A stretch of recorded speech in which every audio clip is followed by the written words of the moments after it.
My sister Melissa showed up on my porch the morning after Reese's software patent deal made the business pages, clutching white flowers like 15 years could be wrapped in tissue paper. "I know I don't deserve it," she said, "but I want my daughter back." Reese, the girl Melissa and her husband, had left with me at 7 after an ADHD diagnosis, stood behind me without moving. Before I could answer, another car turned into the drive. Craig stepped out, looked at Melissa, then at Reese. "I'm sorry I stayed away," he said. Then he pointed at Melissa. "But don't believe her. She was the one who left you." "I tried to come back." Laura stopped me.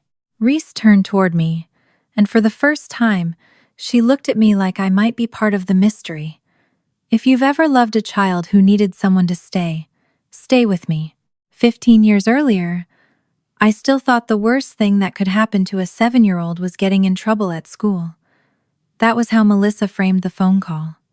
Reese had had another incident. The teacher had asked her to finish a worksheet. Reese had gotten up 3 times, knocked over a plastic supply bin while reaching for a pencil she had misplaced, and then bolted into the hallway when the room got too loud. By the time the school counselor found her, she was crouched beside a row of blue lockers with both hands over her ears. No one had been hurt. Nothing had been broken, except the little cardboard box that held the classroom's dry erase markers. But Melissa spoke as if her daughter had set fire to the building. I was 32 then, working from the small bedroom I had turned into a bookkeeping office in my house in Cary. I remember staring at an unfinished payroll report on my monitor while Melissa listed all the things Reese had done wrong that month. Forgotten homework, a library book that vanished for 6 days and turned up under the passenger seat, a birthday invitation left crumpled in the bottom of her backpack until after the party, talking over adults, crying when plans changed, starting chores and wandering away halfway through them. Melissa's voice had the exhausted sharpness of someone who had been repeating the same grievances for so long that the list itself had become proof. What she barely mentioned was that Reese had been evaluated the week before and diagnosed with ADHD. To me, that diagnosis sounded like information. Not a sentence, not an excuse. Information. A way to stop asking why Reese could remember every detail of a documentary about migratory birds, but forget where she had put her shoes 5 minutes earlier. A reason to look differently at the little girl who could spend an hour building an elaborate cardboard town and then dissolve into tears over a 4-question worksheet. Melissa did not hear it that way. "Now everything is ADHD," she said. "Everything. If she doesn't listen, ADHD. If she doesn't finish something, ADHD. If she loses something, ADHD." I asked what the doctor had actually recommended. She gave me a tired sigh and said the school wanted to discuss supports and routines. That was all I knew then. I was not a parent. I had never sat through an education meeting or argued with an insurance company over a behavioral health referral. I was simply Reese's aunt, the person who let her sort my paper clips by color while I worked, and never minded when she asked 12 questions during a 10-minute drive. 3 days later, Melissa asked me to come to the school meeting because Craig was already mad about the whole thing, and she wanted another adult there. I went because that was what I did in those days. I thought being the dependable older sister meant showing up when Melissa called, smoothing whatever edge had formed between her and the rest of the world, and going home once everyone could manage again. The meeting itself was quieter than the story Melissa had told me. Reese was not there. Her teacher looked tired but kind. The school counselor had a yellow legal pad in front of her and kept bringing the conversation back to practical things. Shorter chunks of work, clearer transitions, a place Reese could go before she became overwhelmed, reminders that did not shame her in front of the class. I remember thinking none of it sounded dramatic. It sounded like changing the shape of a day so a child had a better chance of getting through it. Craig sat with his arms crossed. Every suggestion seemed to land on him as an accusation. A visual checklist became special treatment. Extra transition time became teaching her, the world will wait. When the teacher described how Reese often understood the lesson but failed to turn in completed work, Craig leaned back and said she understood perfectly well when there were consequences. The counselor tried to explain that support and accountability were not opposites. Craig heard the word support and answered as if she had said excuse. Melissa did not defend Reese. That was the moment I remember most clearly, although at the time I did not know why it bothered me so much. She rubbed her forehead and said she was exhausted. She said every morning had become a battle, and every evening revolved around what Reese had forgotten. She said Craig and she could not have a meal, run an errand, or make a plan without Reese somehow becoming the center of it. She runs the whole house, Melissa said. It was not shouted. That almost made it worse. I looked at my sister and realized she was no longer describing a 7-year-old having a hard time. She was describing a 7-year-old as the cause of the adult's hard time. The school did not solve anything that afternoon. There was no magic document placed on the table, no expert sentence that turned Craig into a patient father or gave Melissa back whatever reserves she had burned through. We left with suggestions, follow-up appointments, and a plan to try some changes.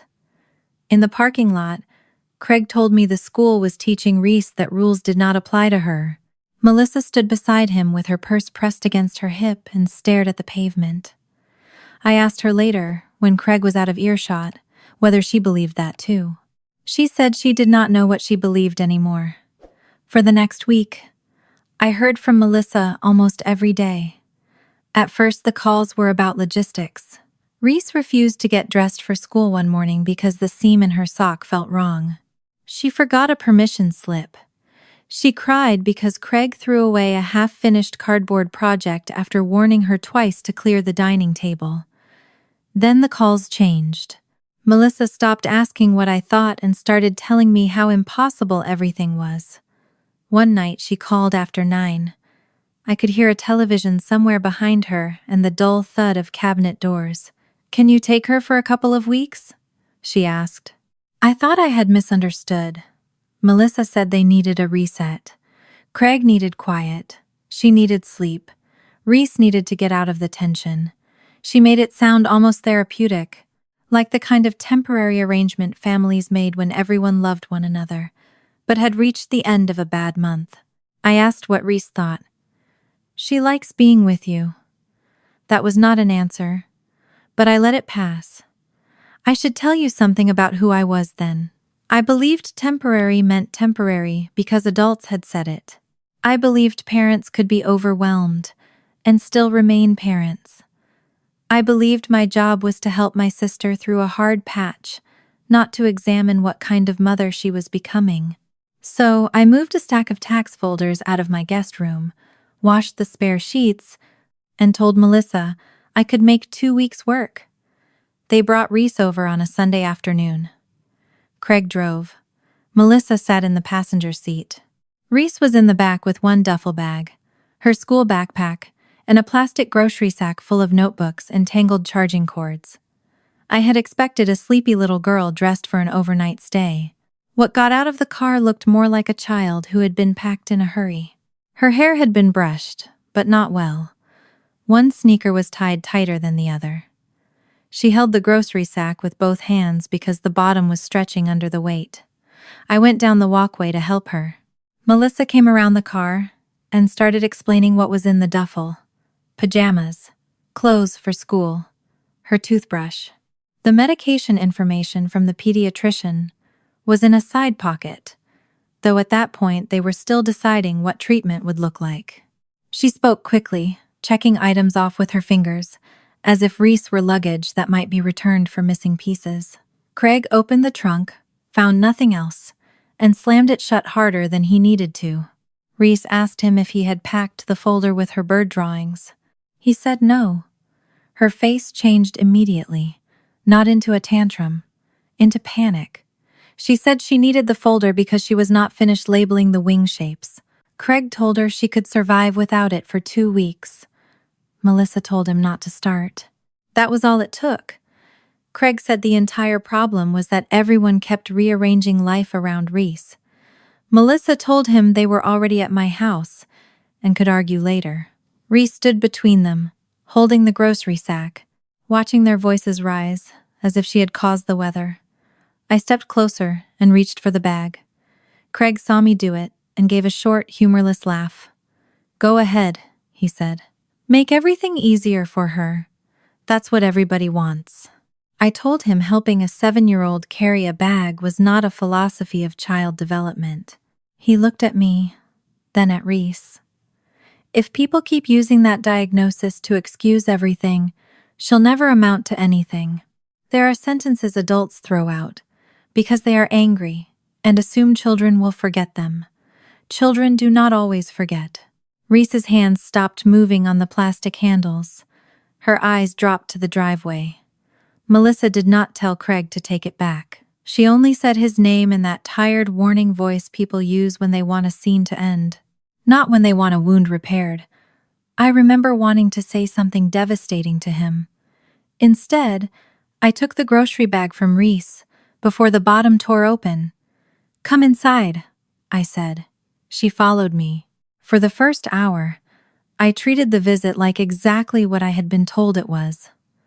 2 weeks, 14 days. I gave Reese the guest room and did not move my framed prints off the dresser, because why would I? She would be home before the end of the month. I cleared one drawer, then another. When I saw how tightly Melissa had packed the duffel, I put a towel on the bathroom hook at Reese's height. I wrote my Wi-Fi password on a sticky note even though she did not need it, because she liked collecting information, and I was trying too hard to make everything feel normal. At dinner, she ate the noodles out of her soup and left most of the broth. Halfway through the meal, she asked what day it was. "Sunday." "No, the number," I told her. She counted silently on her fingers, then asked what date her parents were coming back. Melissa had said 2 Sundays from then. I told Reese the date. "Morning or night?" "I don't know yet." She considered that. "Can we put it on your calendar?" I had a large paper desk calendar in my office because, despite every digital tool available even then, I liked seeing an entire month at once. Reese followed me in, waited while I found the square, and watched me write Mom and Dad pick up in blue ink. Only then did her shoulders drop. "They'll come," I said. I believed it enough that the words came easily. The first few days were not terrible. They were simply more complicated than I expected.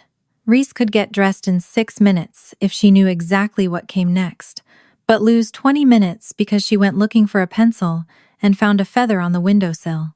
She would answer a question before I finished asking it, then realize she had answered the wrong thing. She could be cheerful through breakfast and wrecked by the sound of the vacuum because I had started it without warning her. I made mistakes almost immediately.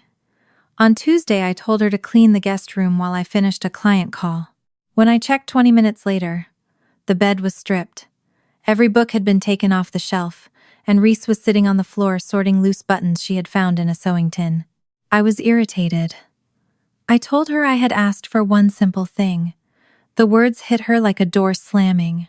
She began trying to explain that she had started with the bed, then noticed crumbs, then looked for the hand vacuum, then saw the sewing tin, then remembered one of the buttons looked like an owl's eye.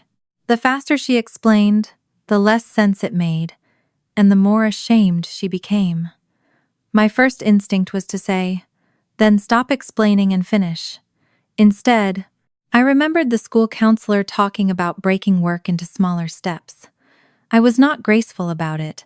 I was not suddenly enlightened. I took a breath, put the sheets back on the mattress, and told Reese we would do 3 things. Put the books back, put the clothes in the hamper, and leave the buttons alone. "Can I keep the owl one?" I looked at the tiny brown button in her palm. "After the room." She nodded. 10 minutes later, the room was not perfect, but it was recognizably a room again. That became our first small rule. One thing before the next thing. It worked sometimes. Other times it did not. I learned quickly that understanding why a child struggled did not mean I automatically knew what to do about it. Reese learned something too. At my house, a mistake did not always end with someone calling her careless. She still waited for her parents. Every morning before school, she checked the calendar square. Every evening, she asked whether Melissa had texted. When my phone rang, Reese's head lifted even if she was in another room.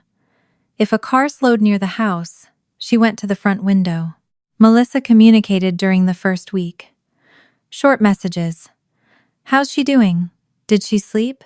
Tell her I love her? Craig did not contact me at all. I sent pictures twice. Reese holding a pancake she had accidentally made shaped like North Carolina. Reese at my kitchen table with a row of colored pencils lined up by length. Melissa responded with heart emojis and said they were glad she was settling down. The phrase bothered me. Settling down sounded as if the goal had been to remove her from somewhere until she became easier. By the second week, Melissa's messages thinned out. When I asked what time they planned to come Sunday, she said she needed to check with Craig. On Friday, she said they might be late. On Saturday morning, she stopped answering for several hours. Reese sensed the change, before I admitted it to myself. That afternoon, I found her sitting in the guest room, with every item she owned, arranged on the bed. "What are you doing?" "Packing." It was a full day early. She had folded her clothes into uneven rectangles. Her bird notebooks were stacked together. The little brown owl buttons sat in the front pocket of her backpack. I reminded her they were not coming until the next day. I know. She zipped the duffel anyway. Sunday arrived bright and hot. One of those North Carolina afternoons when the air feels thick before noon. Reese was dressed by 8. At 9, she asked whether I thought her mother would want lunch when she arrived. At 10:30, she moved the duffel from the guest room to the living room. At noon, she sat on the couch where she could see through the front window without looking as if she were watching it.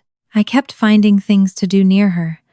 I reconciled a client's account at the dining table instead of in my office. I wiped an already clean kitchen counter. I made sandwiches neither of us wanted. I told myself traffic existed. Families ran late. Phones died. Adults were careless with time in ways children could not afford to be. At 2, I called Melissa. No answer. At 3:15, Reese asked whether we had written the wrong date. I showed her the calendar. At 4, I called again. This time Melissa picked up. I stepped into the kitchen, but Reese could still see me from the couch. Melissa sounded tired, not alarmed. That was the first thing that frightened me. She said things at home were still tense. Craig thought Reese was doing better with me. Melissa thought another week or 2 might be good for everyone. I asked when they had planned to tell us. She said she was telling me now. I lowered my voice and asked whether she understood that Reese had been sitting by the window for most of the day.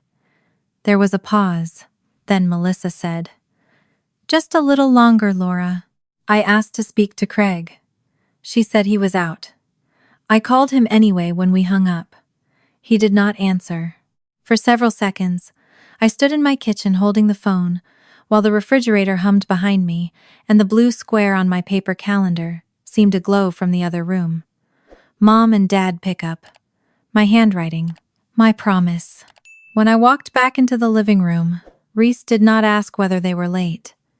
She looked at my face, then at the phone in my hand, and knew enough. Her duffel sat by her sneakers. The grocery bag from 2 weeks earlier had finally torn and been thrown away, so everything she owned at my house now fit into one bag she had packed herself. She put both hands on top of it. Did I do something that made them change their minds? I opened my mouth.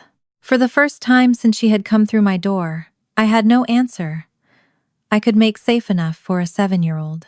I did find one answer, before the silence between us became cruel. "No," I told Reese, "you did not do anything that made them change their minds." I could say that much with certainty. I could not tell her why 2 adults had decided that extending a 2-week stay was easier than showing up for their daughter. I could not explain why Melissa had sounded inconvenienced instead of ashamed, or why Craig had ignored my calls.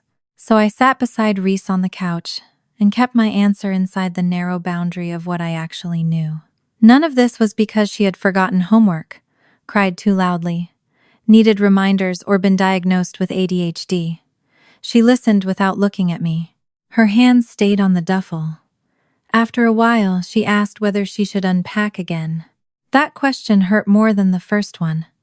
I told her she could leave the bag closed for the night if she wanted. The next morning, it was still beside the couch. By evening, she had taken out pajamas and a clean shirt. 2 days later, the toiletries were back in the bathroom, but the duffel remained half-zipped on the guest room floor, as if Reese wanted to be ready in case someone suddenly remembered they were supposed to come for her. I kept treating the arrangement like something we could manage week by week. That lasted until the rest of the world began asking questions. A 7-year-old could not answer, and an aunt was not automatically authorized to answer for her. The first problem was school. I was already listed as an emergency contact, which meant I could pick Reese up when the counselor called or sit with her in the office after a bad morning. It did not mean I could make every educational decision that now landed in front of me. Forms still came home asking for a parent's signature. Meetings had to be scheduled around Melissa's availability, even though she rarely attended. When the school wanted permission to exchange information with Reese's pediatric provider, the paperwork went to her parents. I could spend an evening helping Reese organize her backpack, then discover the next morning that one unsigned page had stopped the adults from doing the thing we had all agreed she needed. At first, I called Melissa every time. She almost always answered with some version of, "Whatever you think is best." That sounded cooperative, until I needed something more useful than permission in the abstract. The school did not want me to report what Melissa probably wanted. They wanted the right adult to sign. The doctor's office could not simply hand me records, because everyone in the family understood I was the one doing the driving. A promise over the phone did not change who had authority. Craig was even less helpful. When I reached him, he wanted to know whether a recommendation would cost extra, whether Reese was being removed from regular class time, and whether people were still making allowances instead of requiring her to finish what she started. He could spend 10 minutes arguing about the principle of accountability and never once ask whether I needed him to pick up his daughter. That became the pattern. Melissa deferred. Craig objected. I handled the consequence. One Thursday, the pediatric office called about a follow-up appointment connected to Reese's recent evaluation. I rearranged 2 client calls, picked her up early, and drove across town with a folder of notes I had made about sleep, school mornings, appetite, and the moments when she seemed to hit a wall. At the front desk, I learned that being the adult who knew all those details did not make me the adult who could authorize everything the clinician might need to change or obtain. The receptionist was kind. That almost made the situation more embarrassing. She explained what they could do that day, what still required a parent's consent, and which records could not simply be released to me because I was family. I called Melissa from the parking lot, while Reese traced the cracks in the dashboard with one finger. Melissa apologized, then asked if the office could fax her whatever needed signing. She was at work. She could not leave. The appointment went forward within the limits of what had been authorized, but I drove home angry in a way I had not been before. Until then, I had thought of Melissa and Craig as parents taking too long to get themselves together. That afternoon, I started seeing the practical shape of what they were doing. They had left me the labor while keeping every responsibility tangled in their names. Reese, meanwhile, was still going to the same school and still having the same nervous system she had possessed before adults discovered a label for it. The diagnosis had not transformed her. It had only given us a better chance to notice patterns. Some days she did well. If the teacher broke an assignment into visible steps, and Reese understood exactly what had to be finished first, she could move through work quickly. On other days, one interruption knocked everything sideways. A forgotten pencil became a search through her desk. The search became a reprimand. The reprimand became embarrassment because other children were watching. By the time someone told her to calm down, calm was no longer available on command. The next serious call came after a worksheet packet. The class had been given several pages at once. Reese completed part of the first page, skipped ahead to a section she understood better, then lost track of which questions were required. When she was told to erase the work and start over in order, she tore the corner of the paper. The teacher corrected her. Reese tore the rest of it, pushed her chair back too hard, and left the classroom before anyone gave her permission. By the time I arrived, she was sitting on the floor outside the counselor's office, with her knees pulled to her chest. She was not raging. She looked emptied out. The school had called Melissa first. Melissa had told them to contact me. I sat beside Reese without asking for an explanation. Her breathing was still shallow, and every question made her blink faster. So I waited until she started speaking on her own. She told me she had not wanted to tear the paper. She had wanted to make the wrong page disappear. In her mind, ruining the worksheet and ruining the day had become the same thing. That distinction mattered to me. It did not make tearing the paper acceptable. It did tell me punishment alone was not going to teach her what to do at the moment. Her brain stopped being able to sort the next step from all the steps around it. That night, I started a plain spiral notebook. I wrote down what had happened before the school called, what time Reese had eaten, whether the morning had been rushed, how much warning she had before a transition, and what helped afterward. I did not know whether any of it would matter. I was a bookkeeper, not a child psychologist, but numbers had taught me one useful habit. When something kept going wrong, stop arguing with the total and look at the entries that produced it. The notebook became less about fixing Reese and more about seeing what the adults around her kept missing. I also began writing more of my conversations with Melissa and Craig in email instead of relying on calls. It was not because I imagined those messages would matter 15 years later. I was trying to keep track of school meetings, appointment dates, forms, and who had agreed to what. My own work depended on clean records. I applied the same instinct to a family situation that had become too messy to carry in my head. By late fall, another week or two had turned into months. Reese had stopped asking every morning whether that was the day her parents might come. She still asked, just less predictably. Sometimes it happened while I was packing her lunch, sometimes at bedtime. Once, in the middle of a grocery store aisle, she picked up the cereal Melissa used to buy and asked whether we should get a box in case her mother came over. I bought the cereal. It sat unopened on top of my refrigerator until it went stale. There was no single day when I decided the arrangement had become permanent. There was a sequence of small tasks that no longer allowed me to pretend it was temporary. Emergency forms needed updating. The school wanted one consistent adult in meetings. Medical offices needed reliable consent. Reese needed somebody to know where she was sleeping next month, not just tonight. I needed to know whether I could accept a new client who required morning calls, or whether I would be leaving my desk 3 times a week because school had reached its limit before Reese had. I finally told Melissa we could not keep doing this with verbal permissions and improvised forms. She sounded relieved. That surprised me enough that I remember standing at my kitchen sink after the call, staring through the window at a yard full of wet leaves. I had expected resistance. I had expected the word daughter to suddenly become powerful the moment I mentioned court paperwork. Instead, Melissa asked what would make things easiest for school and doctors. Craig's response was different in tone but not in result. He wanted to know what the order would mean, what he would be expected to pay, and whether it was reversible. Those were not unreasonable questions. What struck me was the question he did not ask. He never said that Reese should come home instead. I spoke with a family law attorney because I did not want emotion to substitute for knowing what I was signing. The process was explained to me in ordinary terms. If Reese was going to continue living with me, a consent custody order could give me legal and physical custody so I could make school and medical decisions. Melissa and Craig would remain her parents.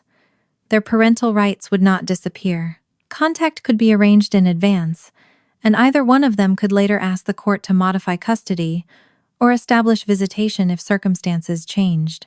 In other words, no one was locking a door behind them. That mattered to me. I would not have agreed to anything that quietly erased Reese's parents while everyone still called the situation temporary. I wanted stability for her, not ownership. The part I was least prepared for was how little they fought it. There were signatures, financial disclosures, a support calculation, and the ordinary machinery of a district court order. I will not pretend the paperwork was emotionally neutral to me, but the process itself was not a dramatic courtroom battle. Melissa and Craig consented. The final order gave me legal and physical custody and the authority I needed to handle Reese's education and medical care. Both of them were ordered to contribute modest child support. Melissa kept Reese on her employer health plan. Contact was to be arranged ahead of time, instead of happening as surprise drop-ins. I left with a certified copy in a plain envelope. For several minutes I sat in my car with it on the passenger seat and did not start the engine. I had gone into the process believing the hardest part would be convincing two parents to let me care for their child properly. The harder realization was that they had made it easy. When I got home, Reese was at the kitchen table drawing feathers in the margins of a spelling page. She knew I had been handling grown-up paperwork. I did not explain custody law to a 7-year-old. I told her the new papers meant I could sign school forms, take her to appointments, and make the decisions I had already been trying to make. She asked whether it meant she lived with me now. I told her she had already been living with me. I mean, for real. I looked at her then. Children know when adults are hiding behind language. I said, "For now, yes. This is your home." She nodded once, as if storing the information somewhere. Then she went back to her spelling words. 10 minutes later, she asked whether she could move the bird drawings from the guest room floor into the desk drawer. That was how Reese accepted most large changes then. Not with speeches, with objects. The guest room stopped looking like a place someone might sleep for a weekend. Her books accumulated on the shelf. A purple jacket stayed on the hook by the front door. The brown owl button from my sewing tin migrated from her backpack to the top drawer beside 3 polished stones, and a bent paperclip she insisted looked like a crane. I stopped calling the room the guest room without noticing when it happened. My life changed more quietly. Because I worked from home, people assumed the transition was easy. It was not. Self-employed meant flexible, but flexible did not mean free. A client who wanted a payroll problem fixed at 8:30 in the morning did not care that Reese had lost one shoe and was crying because the replacement pair felt different. A school pickup at 1:30 could erase the only uninterrupted block I had set aside for monthly reconciliations. I turned down a client whose deadlines would have required travel during the week. Another moved to a larger firm after I rescheduled 2 meetings in 1 month. The child support helped with groceries, clothes, school expenses, and the ordinary costs that multiplied around a child. Melissa's insurance mattered. I was not driven into poverty, but money did not create hours. It did not sit beside Reese through homework or remember which mornings needed extra warning before leaving the house. It did not answer a school phone call while I was trying to close a client's books.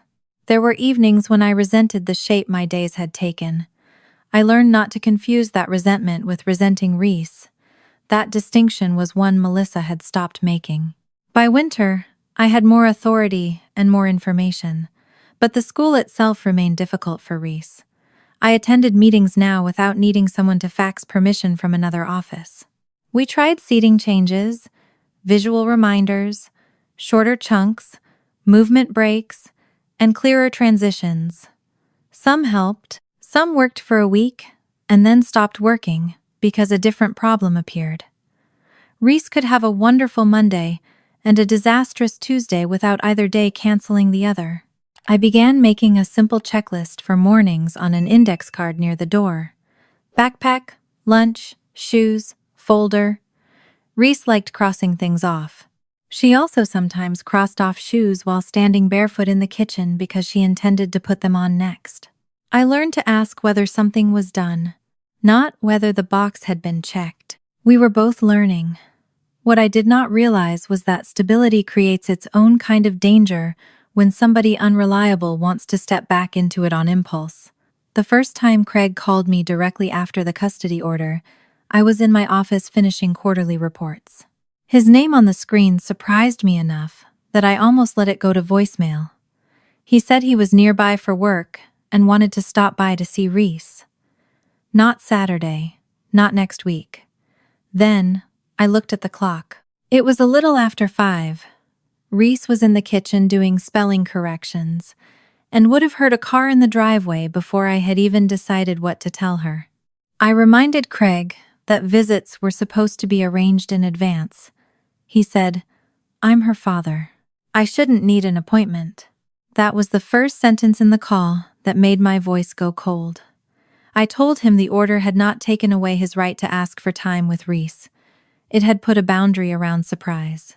If he wanted to see her, he could choose a day, give her a plan she could depend on, and then show up when he said he would. Craig said I was making something simple difficult. I thought of Reese dressed by 8 on the Sunday no one came. I thought of the duffel beside the couch and the blue square on my calendar. I did not tell him all of that. I told him one thing. Then make a plan. He was quiet for a moment. He asked whether I was actually refusing to let him see his own daughter when he was 20 minutes away. I said I was refusing a drop-in. I told him to email me a few dates for the following week, and I would make sure Reese knew ahead of time. If those dates did not work, we would find others. He accused me of acting like I got to decide whether he was a father. I said nothing about that. The custody order already gave him a way to ask the court for a formal visitation schedule if he believed my boundaries were unreasonable. What I wanted was much smaller than a legal fight. I wanted him to pick a time and keep it. He hung up without choosing one. I stood in my office with the phone still against my ear. Part of me was furious with him. Another part felt the first uncomfortable pressure of a question I would spend years trying not to ask too loudly. When does protecting a child from chaos become deciding for her which disappointments she is allowed to risk? I was not ready to answer it then. I put the phone face down on my desk and walked toward the kitchen. Reese was no longer sitting at the table. She was standing in the hallway just beyond the office door, holding her spelling sheet against her chest. Her eyes went to the phone in my hand. That was Dad, wasn't it? I could have lied to Reese that evening.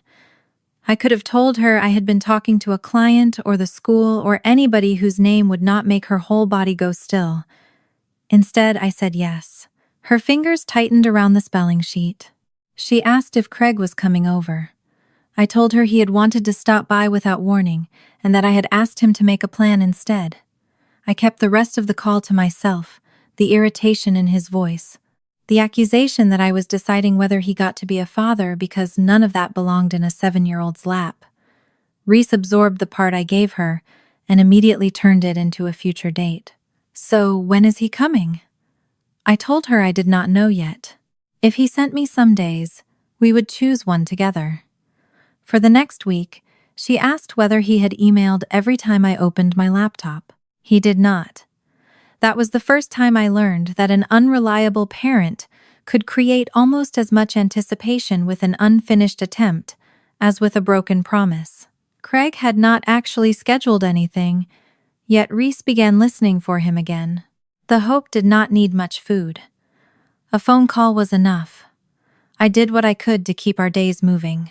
By then, Reese had turned 8, and the school year had become a patchwork of good mornings and exhausted afternoons.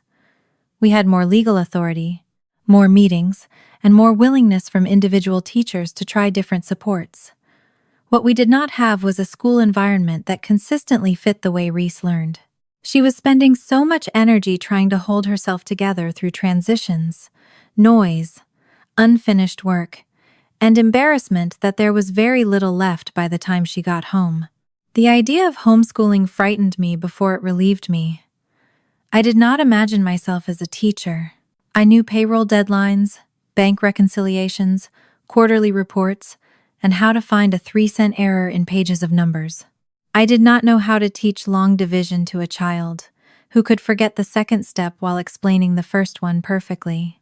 I did not know how much structure was enough, or when structure itself became another source of pressure. But I knew the current arrangement was not working. After I had legal authority to make educational decisions, I filed the required North Carolina notice, kept the records I was supposed to keep, and built annual testing into our calendar. The paperwork was manageable. The harder part was believing I could create a school day without turning my house into another place where Reese was always failing somebody's system. My first attempt proved that good intentions were not a system either. I made a schedule down to 15-minute blocks. At 8:30, math. At 9:15, reading. At 10, handwriting. At 10:30, science. I color-coded it and taped it beside the kitchen table. It was beautiful. It lasted until Tuesday. On Monday, Reese spent 20 minutes sharpening 3 pencils because she wanted the points to match. On Tuesday, a science question about birds sent her to an encyclopedia, then to a library book, then to a hand-drawn map of migration routes across North America. At 11:30, I found her surrounded by paper, completely absorbed, while the untouched math workbook sat exactly where I had placed it 2 hours earlier. I lost my temper. Not spectacularly. I did not yell. I simply used that clipped, disappointed voice adults use when they think calmness makes irritation more reasonable. I told her we could not spend an entire morning doing whatever interested her most. I reminded her there were things she had to finish, even when she did not feel like them. Reese stared at the schedule and said, very quietly, I was doing school. She was right and she was not right, which was a category I had not yet learned how to parent. I still needed her to do math. She still needed room for a mind that sometimes went deep before it went wide. Neither truth canceled the other. So we changed the schedule. Then we changed it again. Over the next months, our kitchen began collecting the tools that eventually became what Reese jokingly called her outside brain. A small whiteboard by the refrigerator held the 3 things that absolutely had to happen that day. A cheap timer sat on the table. We learned that 20 focused minutes, followed by 5 minutes of movement, worked better than demanding an hour, because an hour sounded more serious.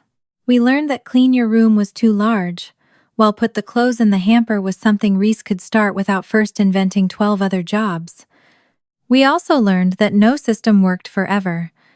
The timer was wonderful until Reese started racing it and making careless mistakes.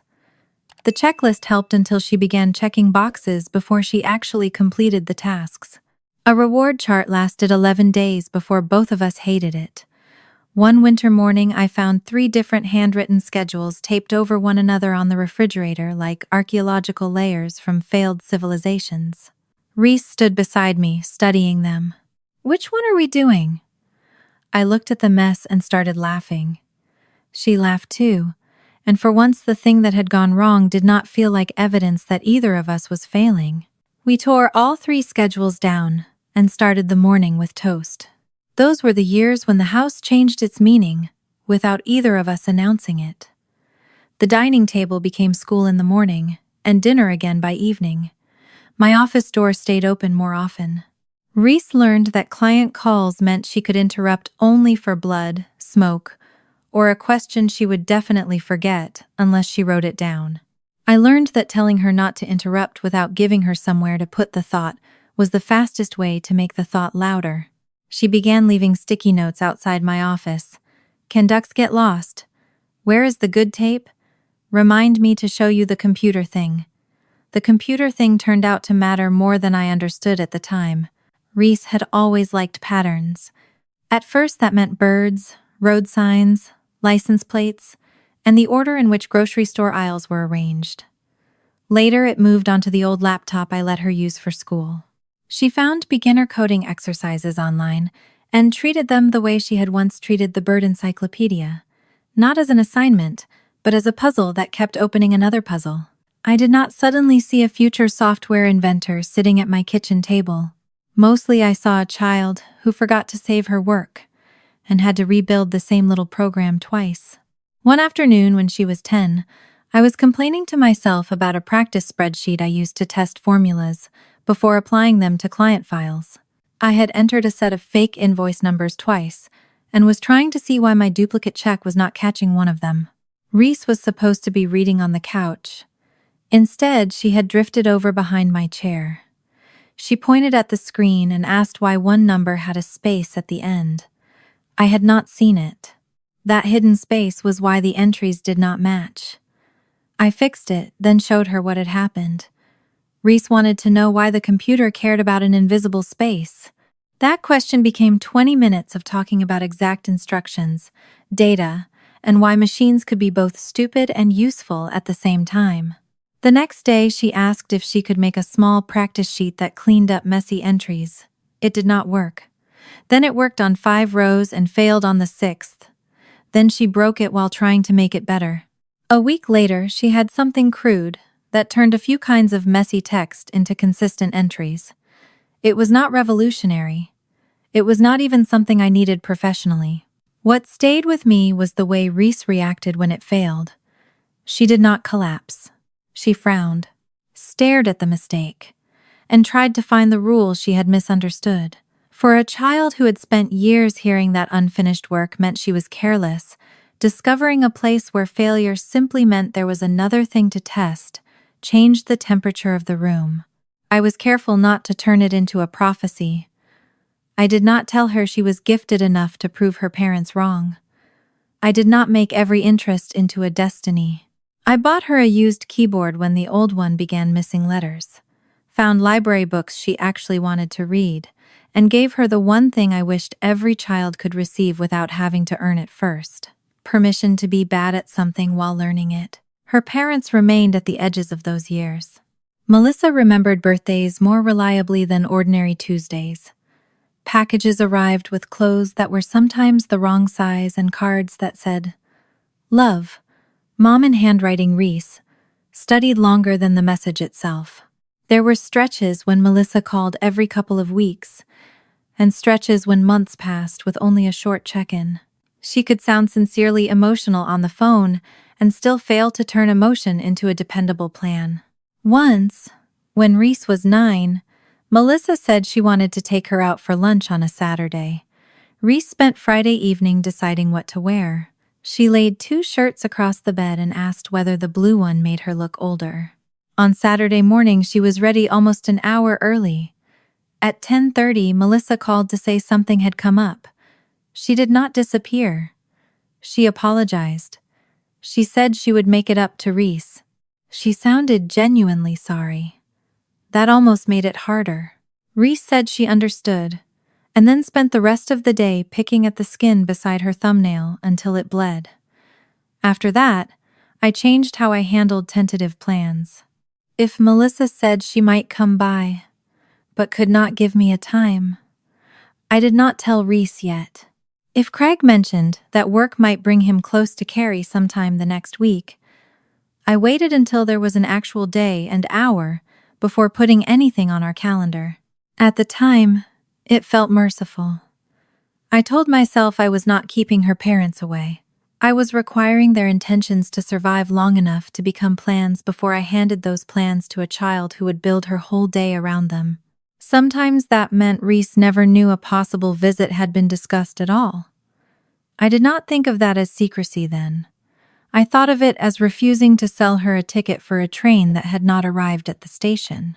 The strange thing was that while I was becoming stricter about promises, Reese was becoming more relaxed inside the life we had built.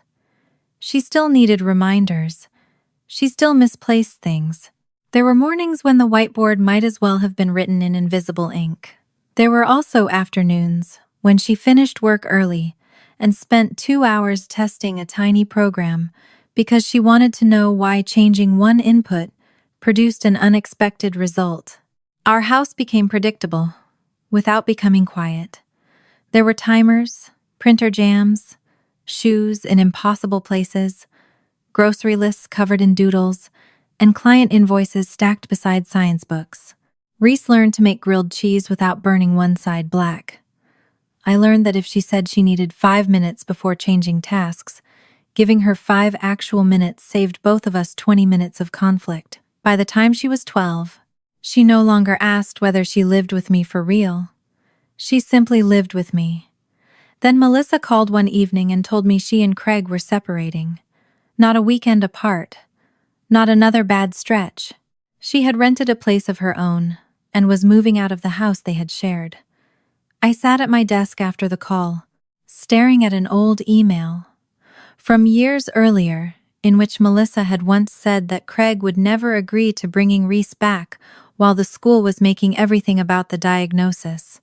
At the time, I had accepted that as one piece of a miserable marriage I could not see from the inside. Now Melissa had her own place. She had a job. She had health coverage through work. She had access to the same court system that had granted me custody.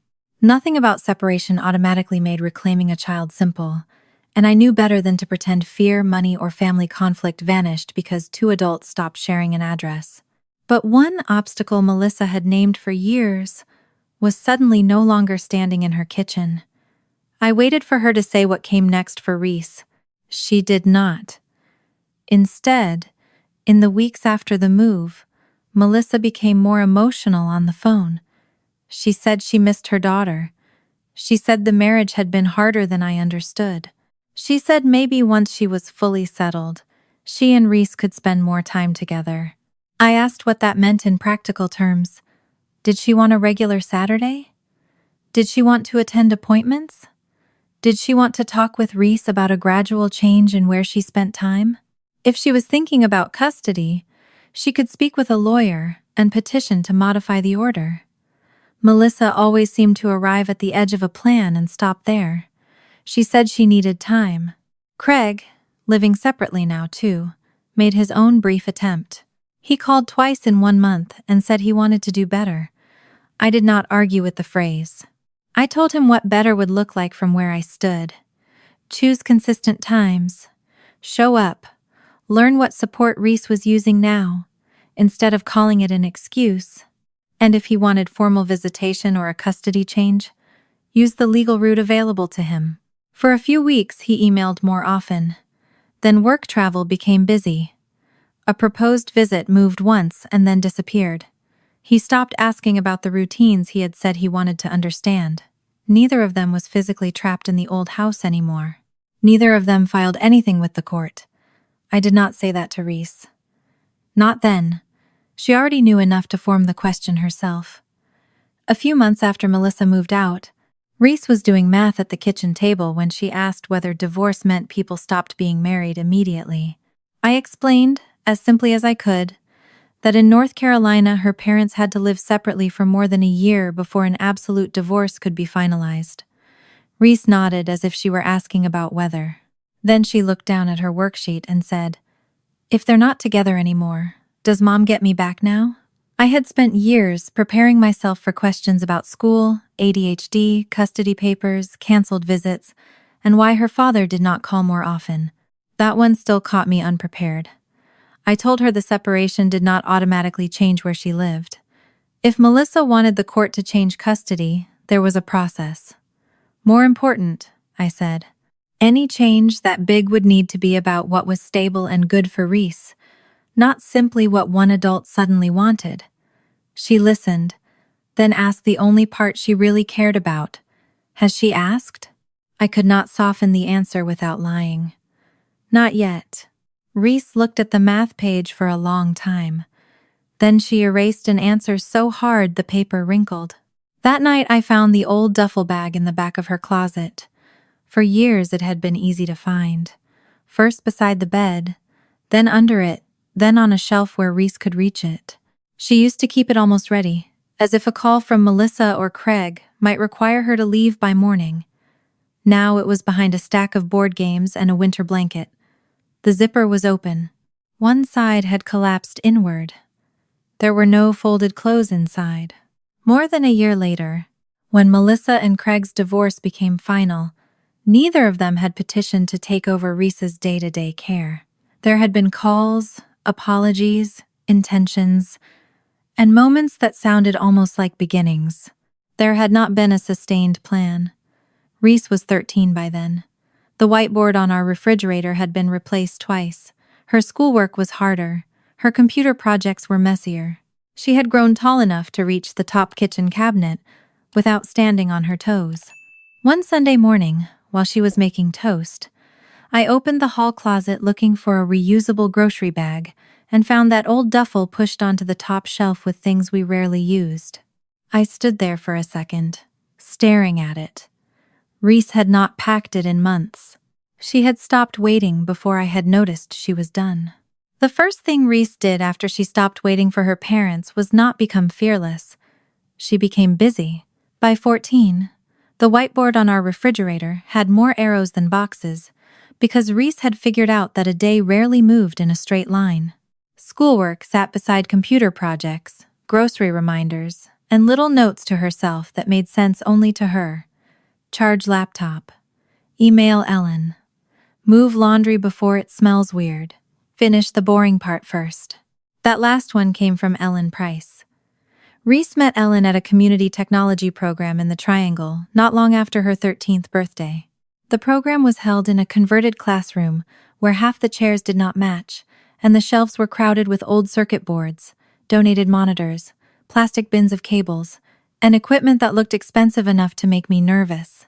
I had signed Reese up because she was spending more and more time teaching herself code, and I had reached the limit of what I could help with. I could tell her whether a spreadsheet formula was wrong. I could not explain why a program worked on one dataset and failed spectacularly on another. Ellen could. She was in her late 50s then, a former computer science instructor who had the unnerving habit of answering a student's question with 3 questions of her own. Reese liked her almost immediately. What I liked was that Ellen was not impressed by unfinished brilliance. The first project Reese showed her was clever and barely usable. It sorted a messy list of entries into categories by finding patterns in abbreviations and number formats. Reese had spent weeks on the interesting parts. She had not written instructions, tested enough bad inputs, or created any reliable way for another person to understand what she had done. Ellen looked through it, nodded once, and asked who else could use it without Reese standing beside them. Reese said that was not the point. Ellen said, "Then it's a puzzle you solved for yourself. That's fine, but don't call it a tool yet." Reese came home offended. For 2 days, she complained that Ellen cared more about documentation than code.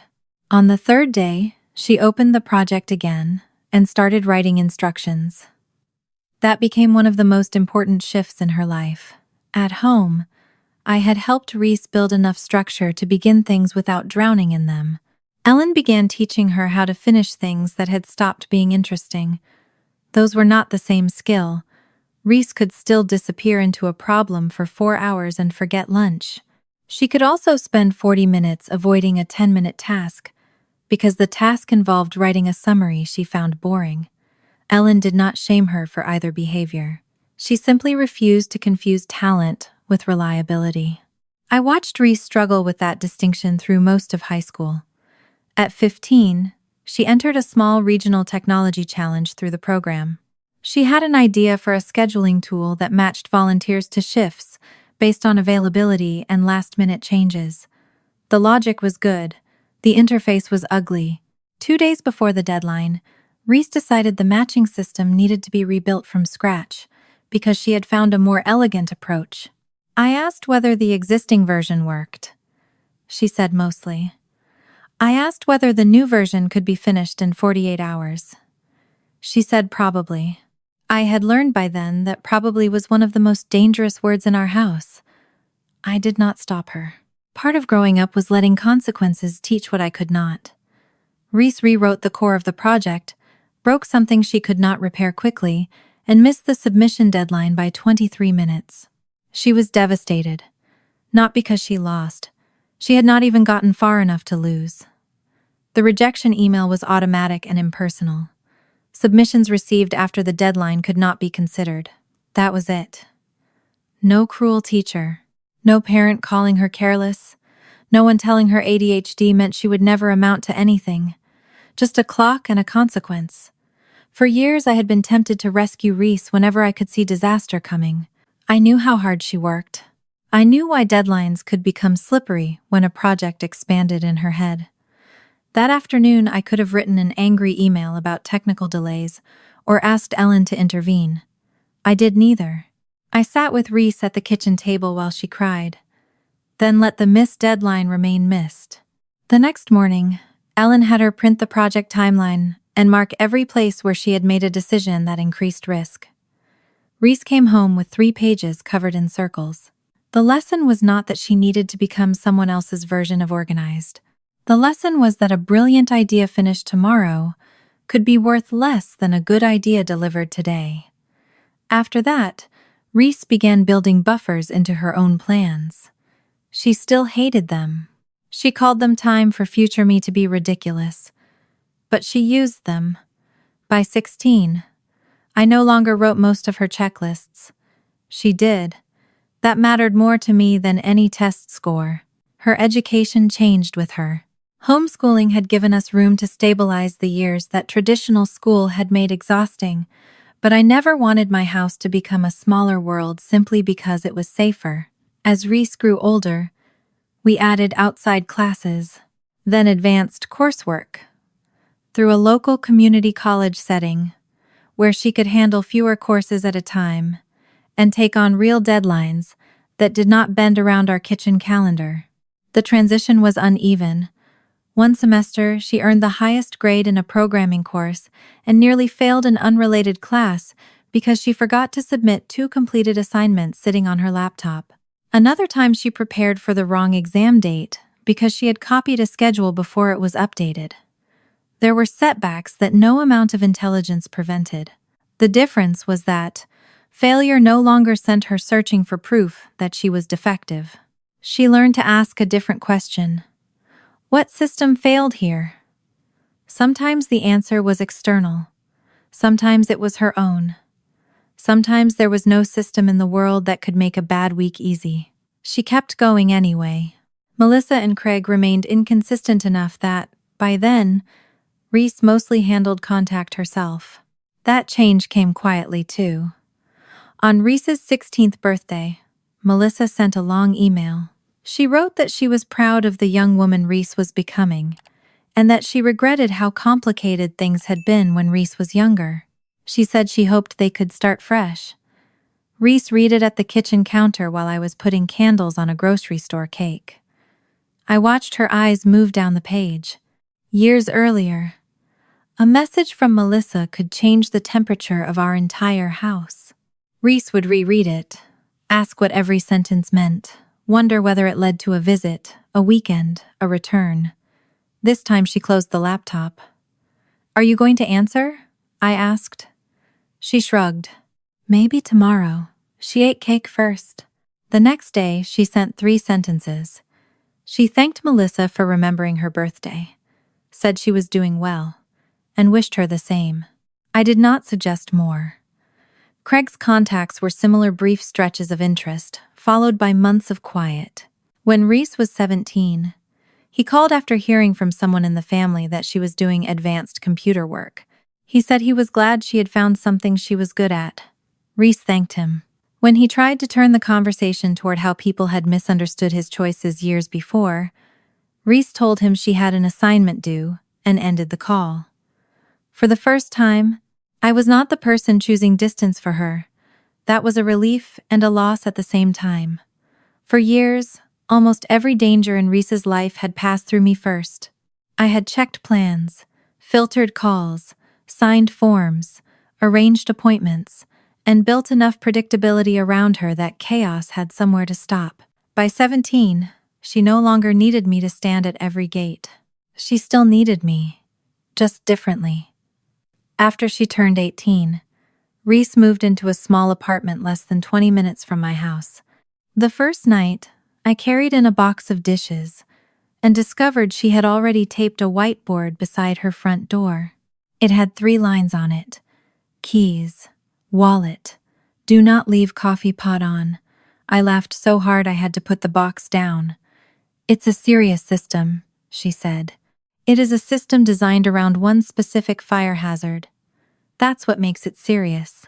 She was still Reese. Her independence did not arrive as a clean break from the child she had been. She called me because she forgot how long chicken kept in the refrigerator. She went 3 days without checking her physical mailbox, and then panicked over a time-sensitive notice that had been sitting there since Monday. She also paid her own bills, handled her own appointments, managed classes and contract work, and stopped treating every mistake as evidence she should hand control back to someone else. The software system that eventually changed her life began in a much less dramatic way than people later assumed. Reese had become interested in scheduling problems because she hated waste that hid inside ordinary routines. She noticed how a small delay in one place could create 3 larger delays somewhere else. During her coursework and independent projects, she kept returning to distribution systems warehouses, loading windows, vehicle availability, staffing, priority orders, the 1,000 moving parts that looked manageable until one part changed. She was building the system on her own time, outside any job or university project that could claim the work. She built an early simulation using public and synthetic data. It was clumsy. Then, she rebuilt it. She started testing ways to identify bottlenecks before they became full stoppages, and to recalculate schedules when multiple constraints changed at once. For months, nothing about it looked like the beginning of a $1 million patent. It looked like Reese sitting on the floor of her apartment with a laptop balanced on a storage bin, because she had ordered a desk and forgotten to check the delivery date. It looked like long strings of failed tests.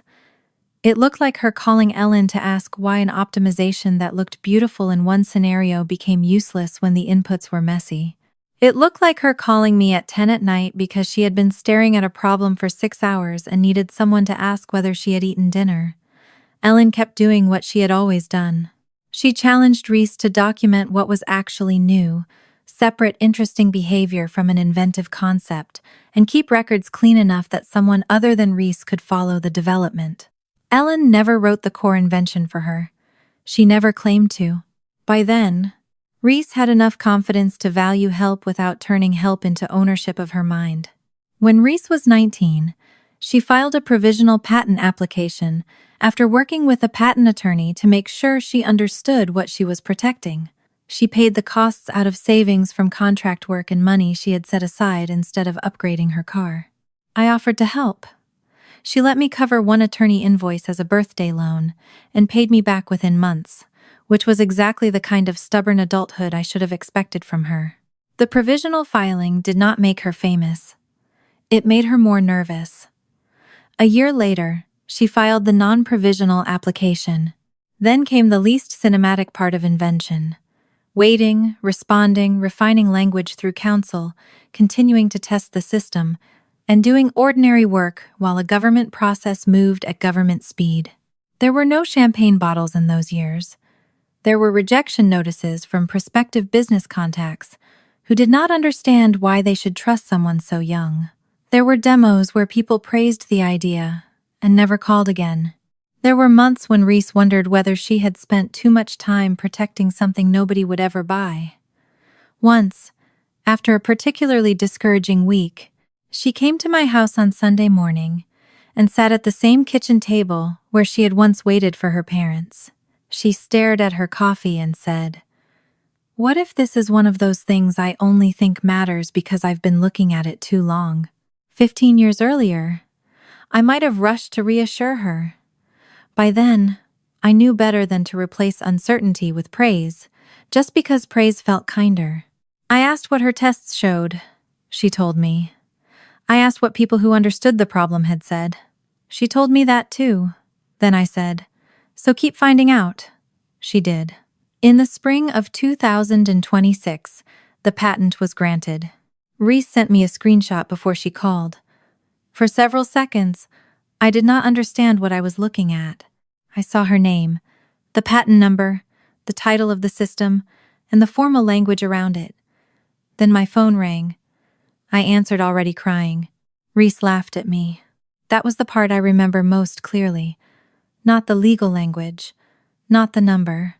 Her laughing, because she had spent years finishing something that once would have become another abandoned project on a hard drive. The business interest that followed was faster than the patent process had been.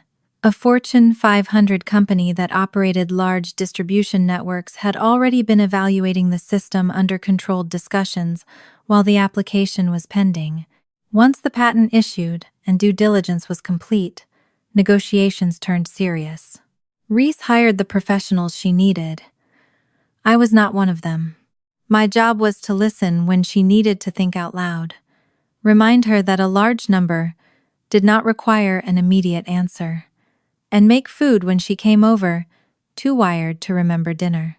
The final agreement assigned the patent to the company for a multi-million-dollar price. When Reese told me the deal had closed, we were standing in my kitchen. The same kitchen had held unfinished spelling pages, visual schedules, cheap timers, birthday cake, canceled plans, and years of questions I could not answer for her. She put her phone on the counter and said, "It's done." I thought she meant the last round of paperwork. Then she showed me the confirmation. I read the number twice. Is that yes? After taxes? She stared at me. I started laughing. I raised a bookkeeper, I said. You raised a person who would like 5 minutes before discussing taxes. We ordered takeout from the same little place we had used on bad homeschool days when neither of us had the energy to cook. Ellen joined us by video for a few minutes and told Reese she was proud of the work, then immediately asked whether she had backed up all her closing documents in 2 places. It was exactly the kind of celebration Reese could tolerate. Small, familiar, no speeches. That night, after Reese went back to her apartment, I stood alone in the kitchen and thought about Craig's old sentence. Never amount to anything. I hated that the memory surfaced then.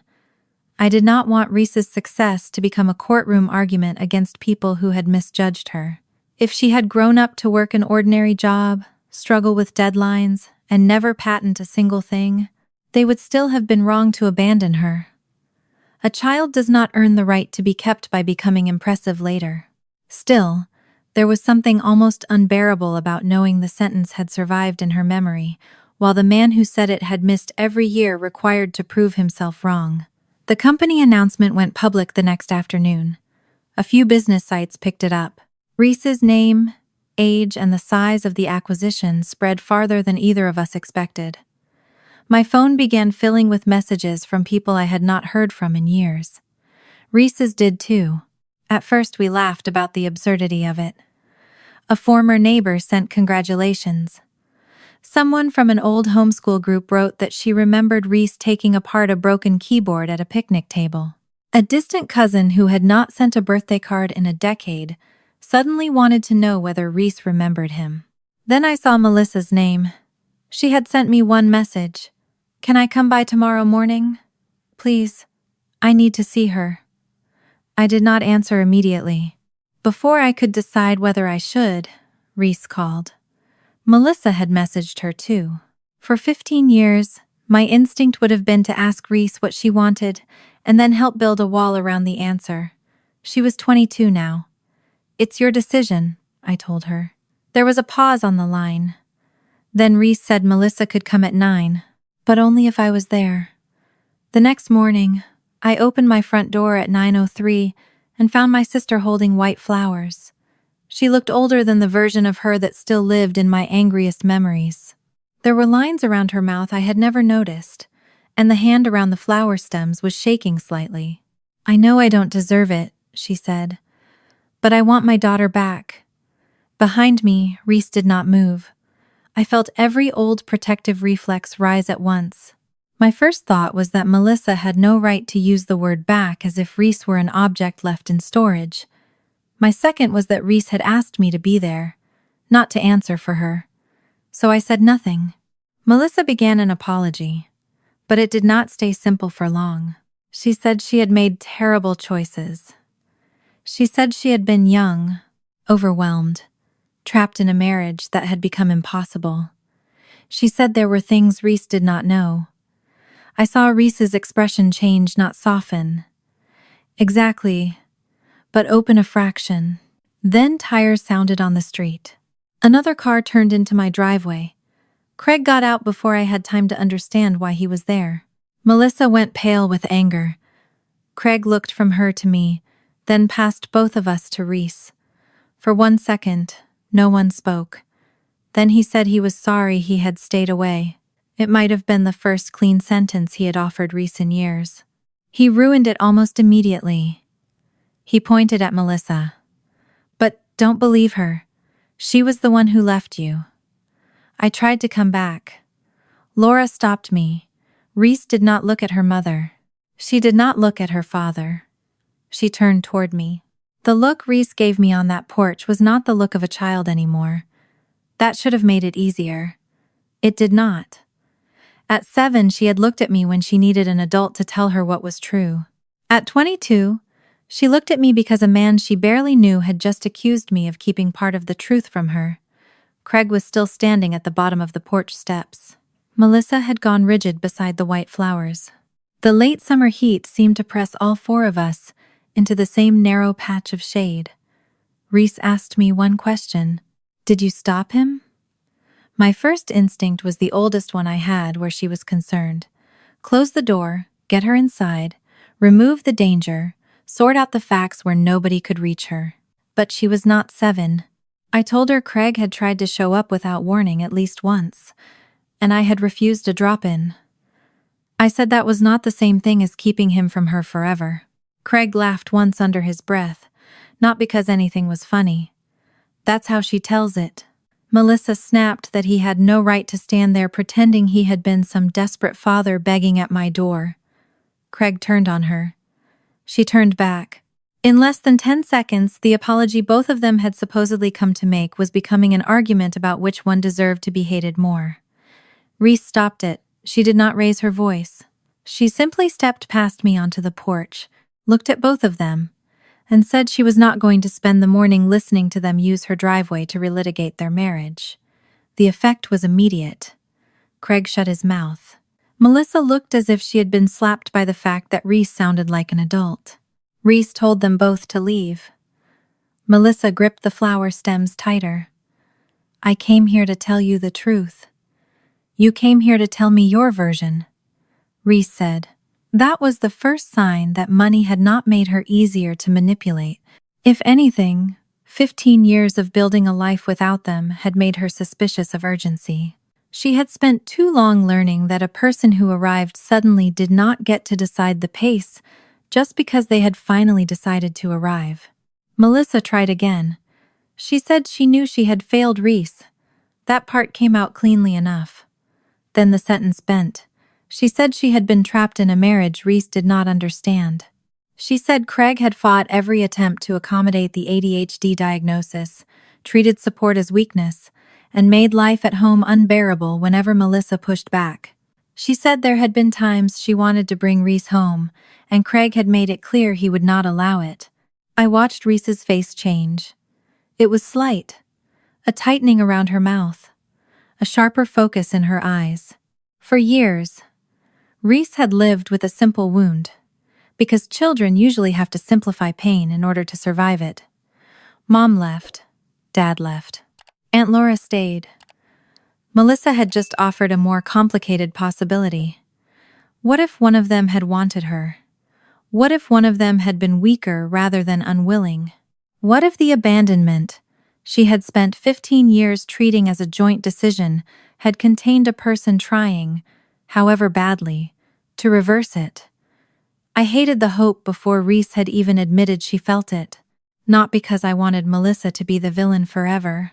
I would have given almost anything, when Reese was small, for one of her parents to become capable of being the person she needed.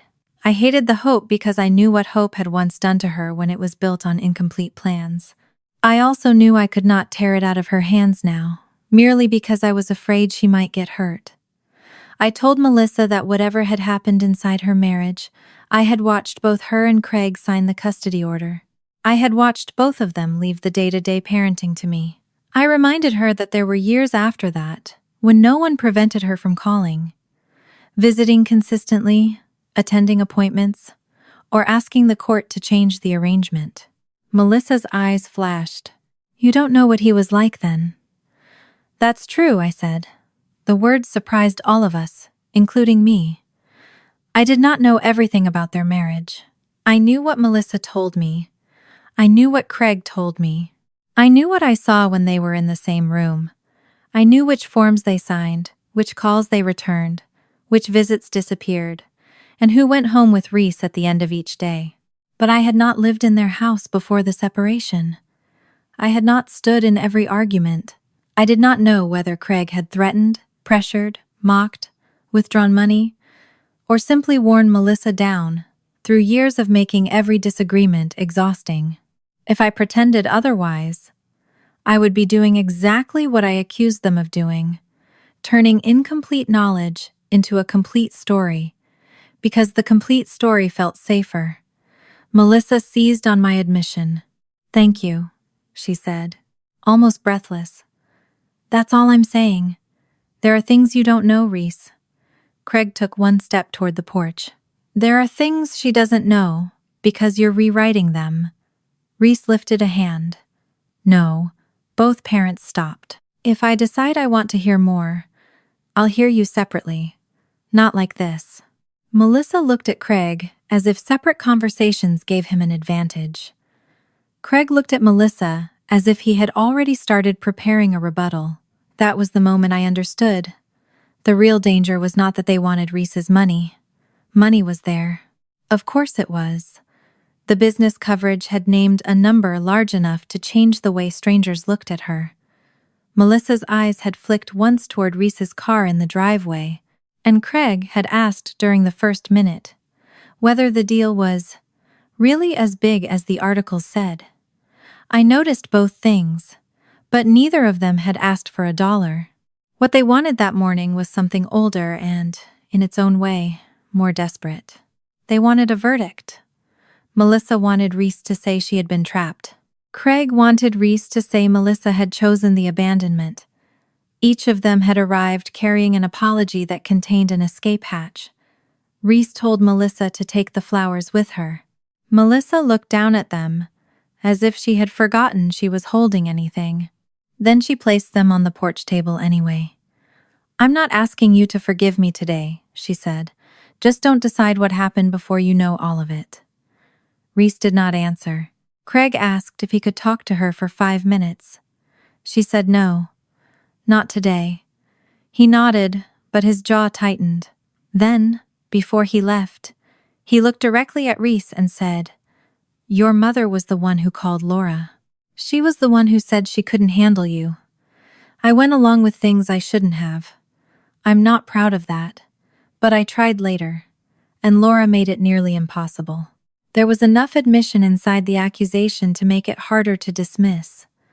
That was Craig's talent. Even years earlier, when he was wrong, he often built the wrong thing around one fact nobody could deny. Melissa had called me. Melissa had asked me to take Reese for a couple of weeks. Melissa had sounded relieved when custody became formal. Craig had gone along with it. And yes, later, I had required him to make plans instead of appearing whenever the impulse struck. All of those things were true. None of them meant the conclusion he wanted Reese to reach was true. But truth becomes dangerous when someone learns to arrange it. After both cars were gone, the porch seemed unnaturally quiet. The white flowers stayed on the table. Reese stared at them for several seconds, then picked them up and carried them into the kitchen. She did not put them in a vase. She laid them beside the sink, still wrapped. I closed the front door. Every instinct in me wanted to tell her why Craig was wrong. I had years of examples. I could have reminded her how he had vanished after being asked to choose a date. I could have told her how many ordinary weeks passed without his name appearing on my phone. I could have pulled the custody order from my files and shown her that no judge had barred him from trying. Instead, I waited. Reese took a glass from the cabinet, filled it with water, drank half, and set it down. Then she asked, "Did he ever call you because he wanted me back?" The wording mattered. Not did he ever call, not did he ever want to visit. Wanted me back. I leaned against the counter. "I don't know what was in his head," I said.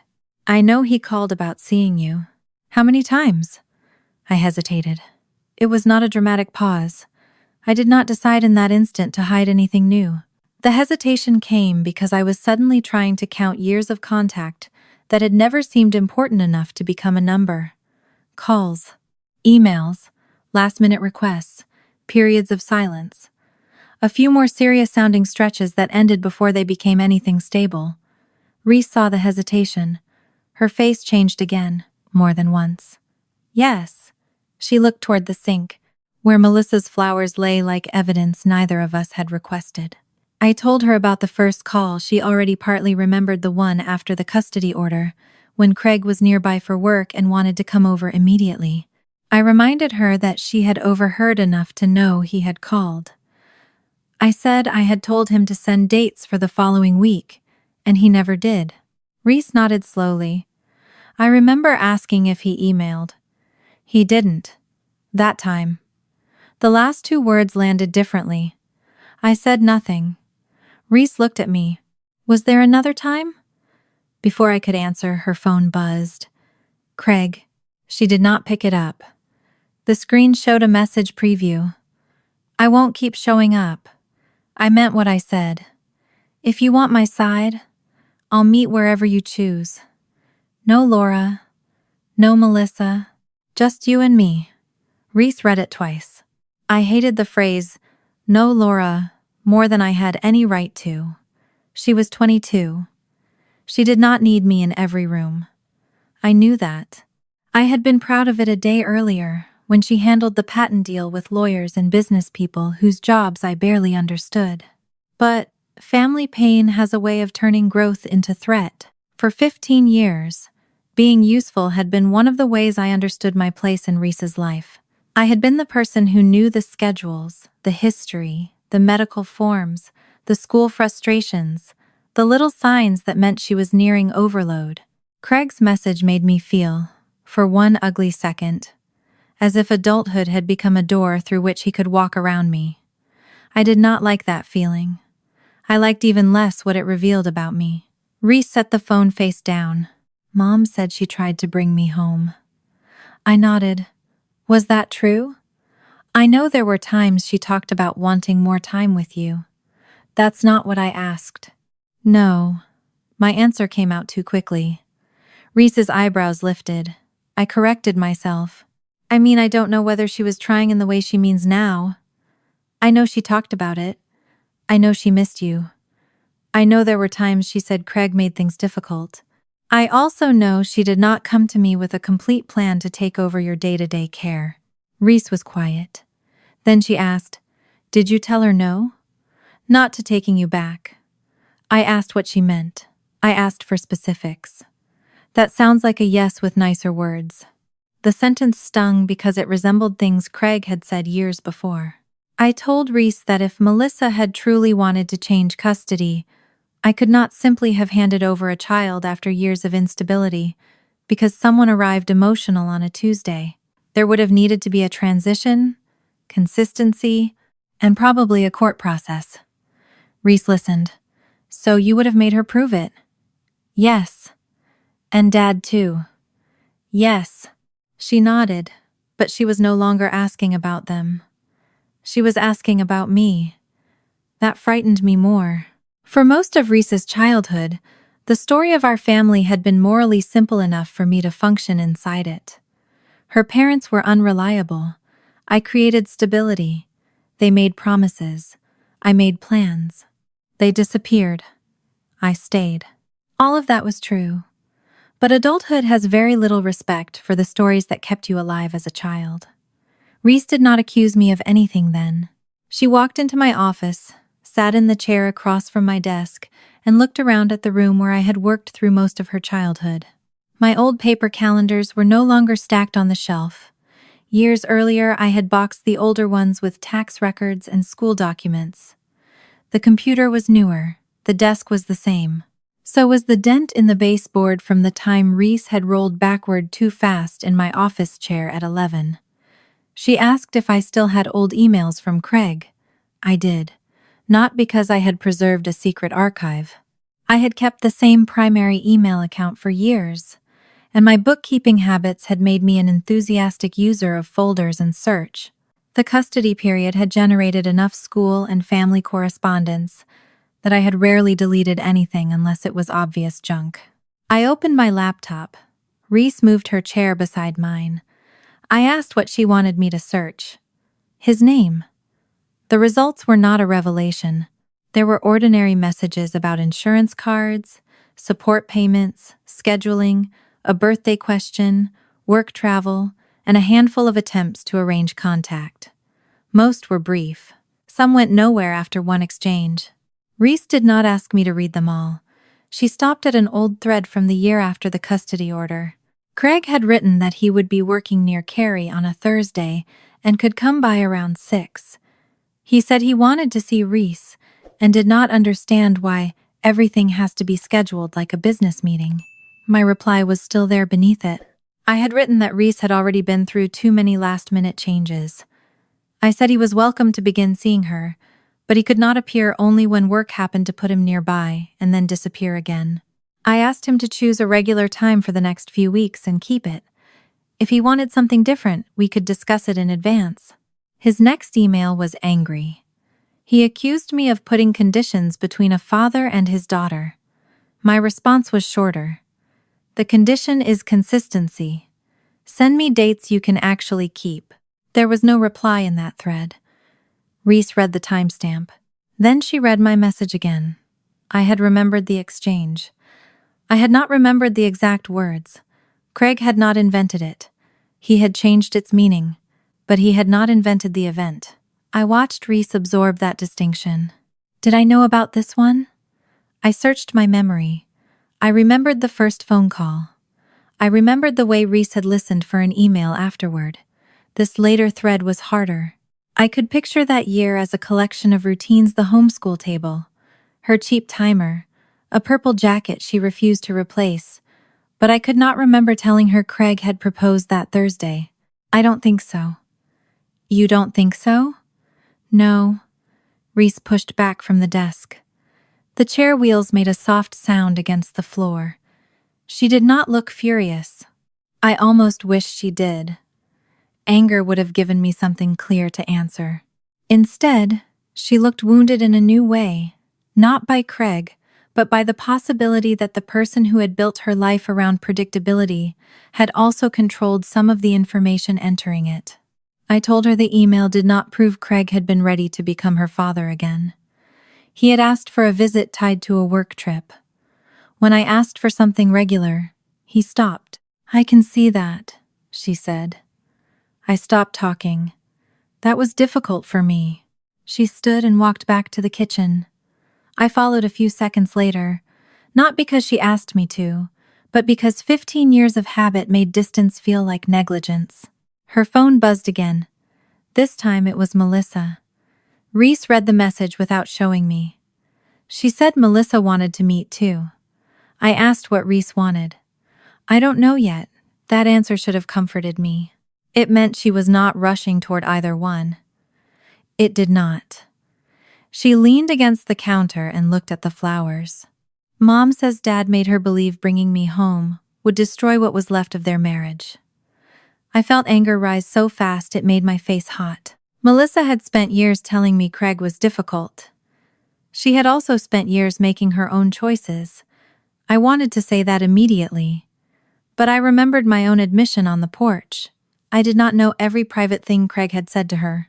I told Reese exactly that. Then I added what I did know. Melissa had been the one who called me for the original couple of weeks. She had stood in my driveway while Craig said Reese would never amount to anything and had not taken her daughter home. She had signed the custody order. Those facts mattered, even if Craig had been controlling. Reese said, and Dad says that proves she left me. Yes. Mom says he made it impossible. Yes. And he says you made it impossible. There it was. 3 adults, 3 stories, each one with a fact inside it. I could feel the old version of myself reaching for certainty. I wanted to tell Reese which story deserved the least trust. I wanted to save her the work. Instead, I said, I think all 3 sentences are too simple. Reese looked at me for a long moment. Then she asked the question I had hoped she would not ask yet. When he said you stopped him, was he only talking about that one email? I could have answered narrowly. I could have said I did not know what Craig meant. That would have been technically true and morally evasive. I looked at the woman I had raised. She had just sold a patent for millions, negotiated a life-changing deal, and handled two estranged parents on my porch, without letting either one turn her into a child again. I could not keep treating information as dangerous, merely because it might change how she saw me. I put both hands on the edge of the counter. There were calls I didn't tell you about. For a moment after I said it, Reese did not move. The kitchen had gone so quiet that I could hear the refrigerator cycle off. Melissa's flowers were still lying beside the sink, their white petals beginning to look bruised where the paper wrapper pressed against them. An hour earlier, I had thought those flowers were the most dishonest thing in the room. Now I was not so sure. Reese pulled out one of the kitchen chairs and sat down. She did not ask me why I had hidden calls. She asked which calls. That was worse, because it required specifics instead of intentions. I sat across from her and tried to resist the urge to begin with a defense. I wanted to say I had never blocked a stable visit. I wanted to remind her that Craig could have gone to court, that Melissa could have built an actual transition plan, that neither of them had been forbidden from being her parents. All of that was true. It was also not the question Reese had asked, so I told her what I had done. There had been voicemails I had listened to without playing them for her. There had been last-minute requests I had never put on our calendar because the parent making the request would not commit beyond that one afternoon. There had been calls in which Melissa said she missed Reese and might come by sometime this weekend, and I had waited for some time to become Saturday at 2 before I told Reese anything. Sometimes, Saturday at 2 never came. Sometimes Craig called from the road because work had brought him close to Carrie and wanted to see her that night. If he would not choose another date when I said no to the surprise visit, I did not go into Reese's room afterward and tell her that her father had almost wanted to see her. When she was little, I had thought almost was poison.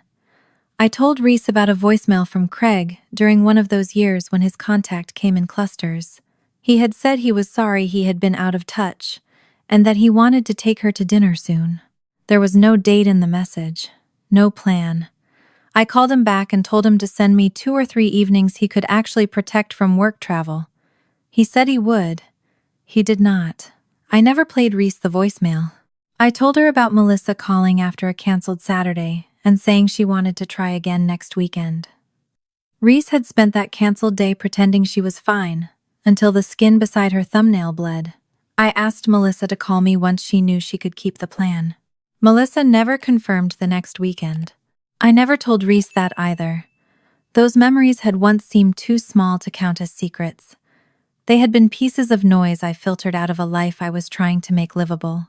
Sitting across from Reese at 22, I could finally see what else they were. They were choices about what she was allowed to know. Reese looked down at her hands. How many? I don't know. Her head came up. I'm not avoiding the question. I really don't know. Over 15 years. There were calls and messages that never became plans. More when you were younger. Fewer once you started handling contact yourself. You decided they didn't count. The sentence was quiet. I nodded. A lot of the time, yes. Her mouth tightened. I could feel the part of me that had spent 15 years explaining decisions to teachers, doctors, counselors, lawyers, clients, and myself getting ready to explain this one until it sounded reasonable. I stopped it. I thought I was protecting you, I said. I know. She said it immediately, and somehow that hurt more than if she had accused me of something cruel. Because she did know. She knew the version of me who slept on the couch outside her room when she had a fever. She knew the woman who learned to break assignments into pieces, who sat through annual testing, who made sure there was food in the refrigerator, and gas in the car, and a backup plan when the first plan failed. She knew I had not spent those years trying to erase her parents, so I could win some private contest. The problem was that love did not make every decision correct. I told her that when she was 9, after Melissa canceled lunch, Reese had barely slept that night. She had come into my room twice, asking whether she had said something wrong on the phone. The next morning, she had forgotten almost everything on her task board, and then sobbed because she thought forgetting proved Craig had been right about her. I told her that after one of Craig's early calls, she had watched my inbox for days because he was supposed to send dates. I reminded her of the duffel bag she kept partly packed for years. Reese's eyes flashed. I remember the bag. I know. I remember waiting. I know. Then why didn't I get to know when they were at least thinking about me? There was no answer that could protect me from that question. I looked at the flowers beside the sink.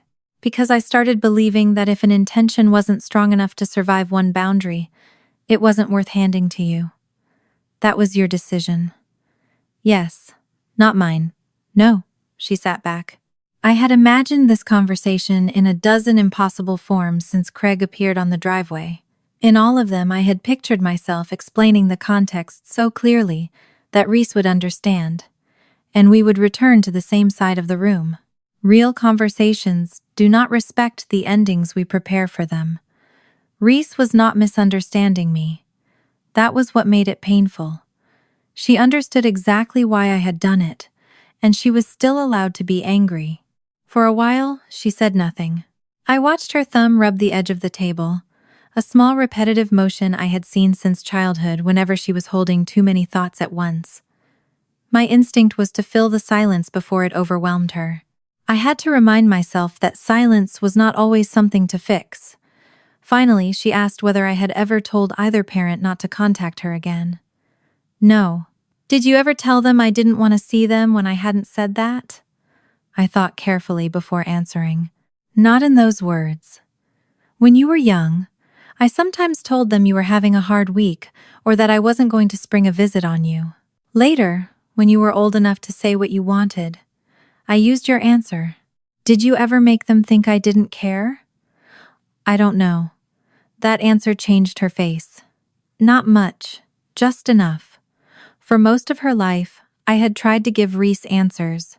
Even when the answer was that we needed to find out, I was usually the person who knew how to find out. I had never understood how exposed, I don't know, could make two people feel. She stood and walked to the window over the sink.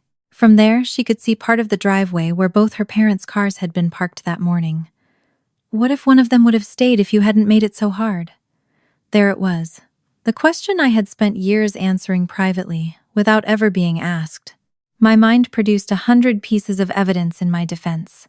The custody order, the missed dates, the support checks that arrived more regularly than the people sending them, Craig's refusal to choose a schedule, Melissa's years of almost, the fact that both parents had phones, cars, jobs, lawyers available, and legal routes they never used, the fact that I had not made them leave Reese in the first place.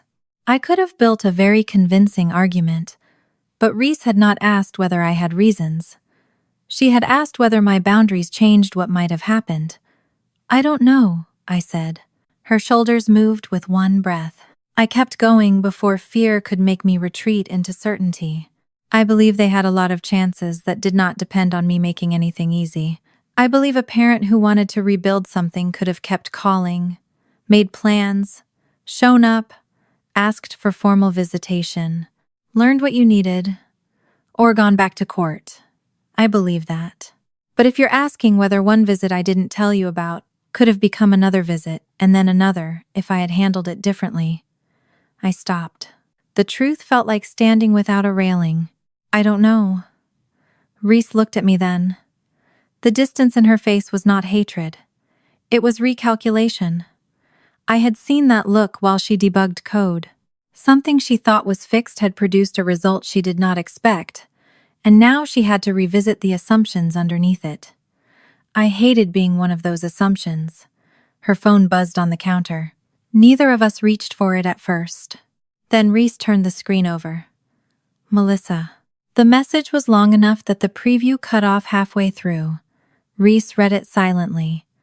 I watched her eyes move, then stop, then move again.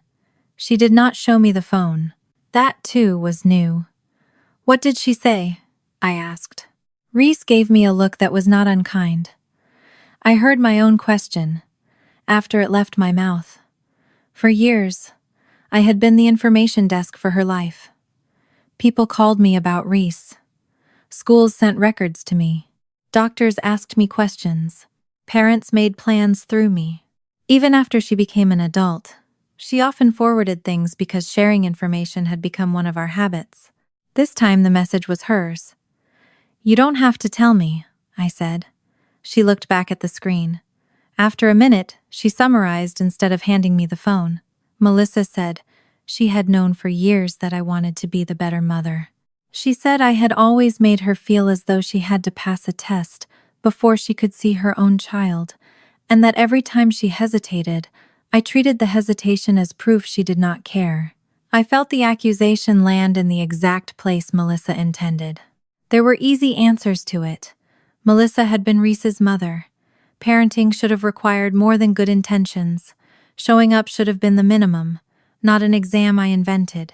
If consistency felt like a test, perhaps that said more about the person failing it than the person asking. Every one of those sentences crowded my mouth.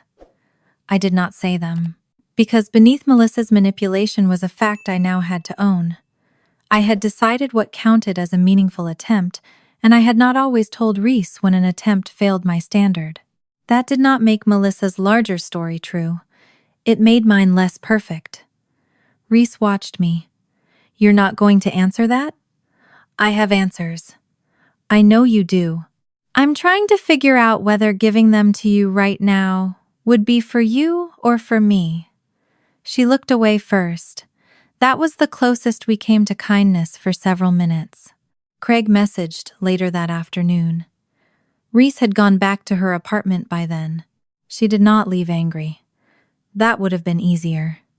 She gathered her bag, took her phone, and said she needed to think somewhere that was not the house where all of this had happened. I stood at the front door as she walked to her car and fought the urge to tell her to text when she arrived. I lost that fight. "Just let me know you got home." She looked over the roof of the car. For a second, I thought she might refuse because even that sounded like another form of control. Then she nodded. The message came 23 minutes later. Home. One word. I stared at it much longer than one word deserved. The next few days were the first time in years that Reese and I did not move through each other's lives automatically. Usually she sent me something every day. A picture of a terrible parking job she thought I would appreciate. A question about whether a carton of eggs was still good. A screenshot of an email with the note, "Tell me if I'm reading this wrong." Sometimes she called just to talk while driving home. Now there were stretches of silence. I told myself not to turn silence into a catastrophe. I had taught Reese that space could be useful. I had spent years telling her not every unanswered message meant rejection. Apparently those lessons were easier to give than to live. I checked my phone too often. I opened my email and searched old correspondence until I caught myself doing exactly what I had promised not to do, building a case. I found canceled visits, vague plans, long gaps, messages where Melissa said she was overwhelmed. Messages where Craig complained that every interaction with me had rules attached. I could have printed years of proof that I had not invented their unreliability. For half an hour, I wanted to. I pictured Reese sitting across from me while I laid it all out. Not to control her, I told myself. To give context, to protect the truth. Then I heard how familiar that sounded. Melissa wanted to show Reese the parts that made Craig guilty. Craig wanted to show Reese the parts that made Melissa guilty and me obstructive. If I gathered my own pile to make sure Reese still chose me as the trustworthy one, I would be using information for the same purpose. Winning. I closed the laptop. The next morning, Reese called. The relief that went through me was so strong, I had to sit down. She did not call to reconcile. She called to tell me she had decided to meet Melissa. Alone.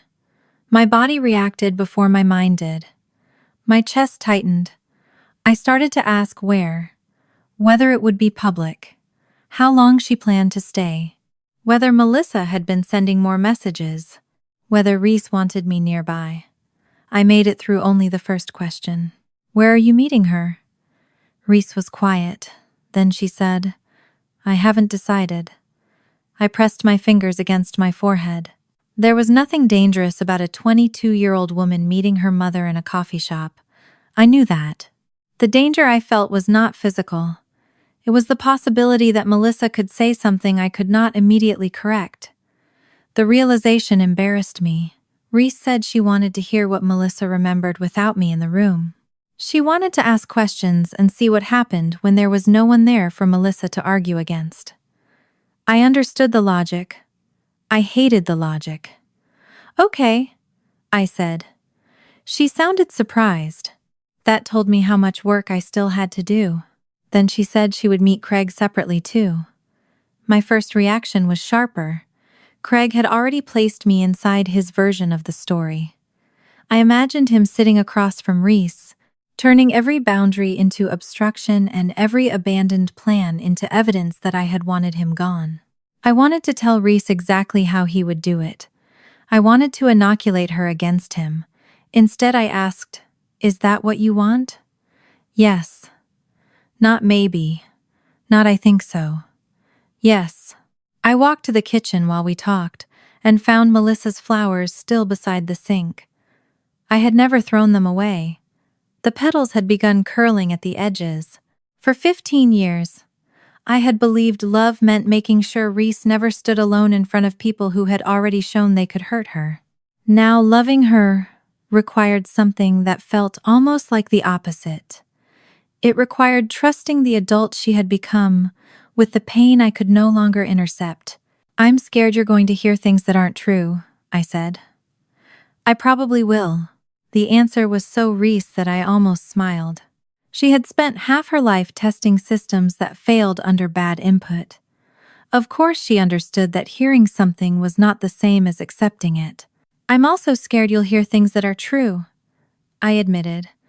There was a longer pause. So am I.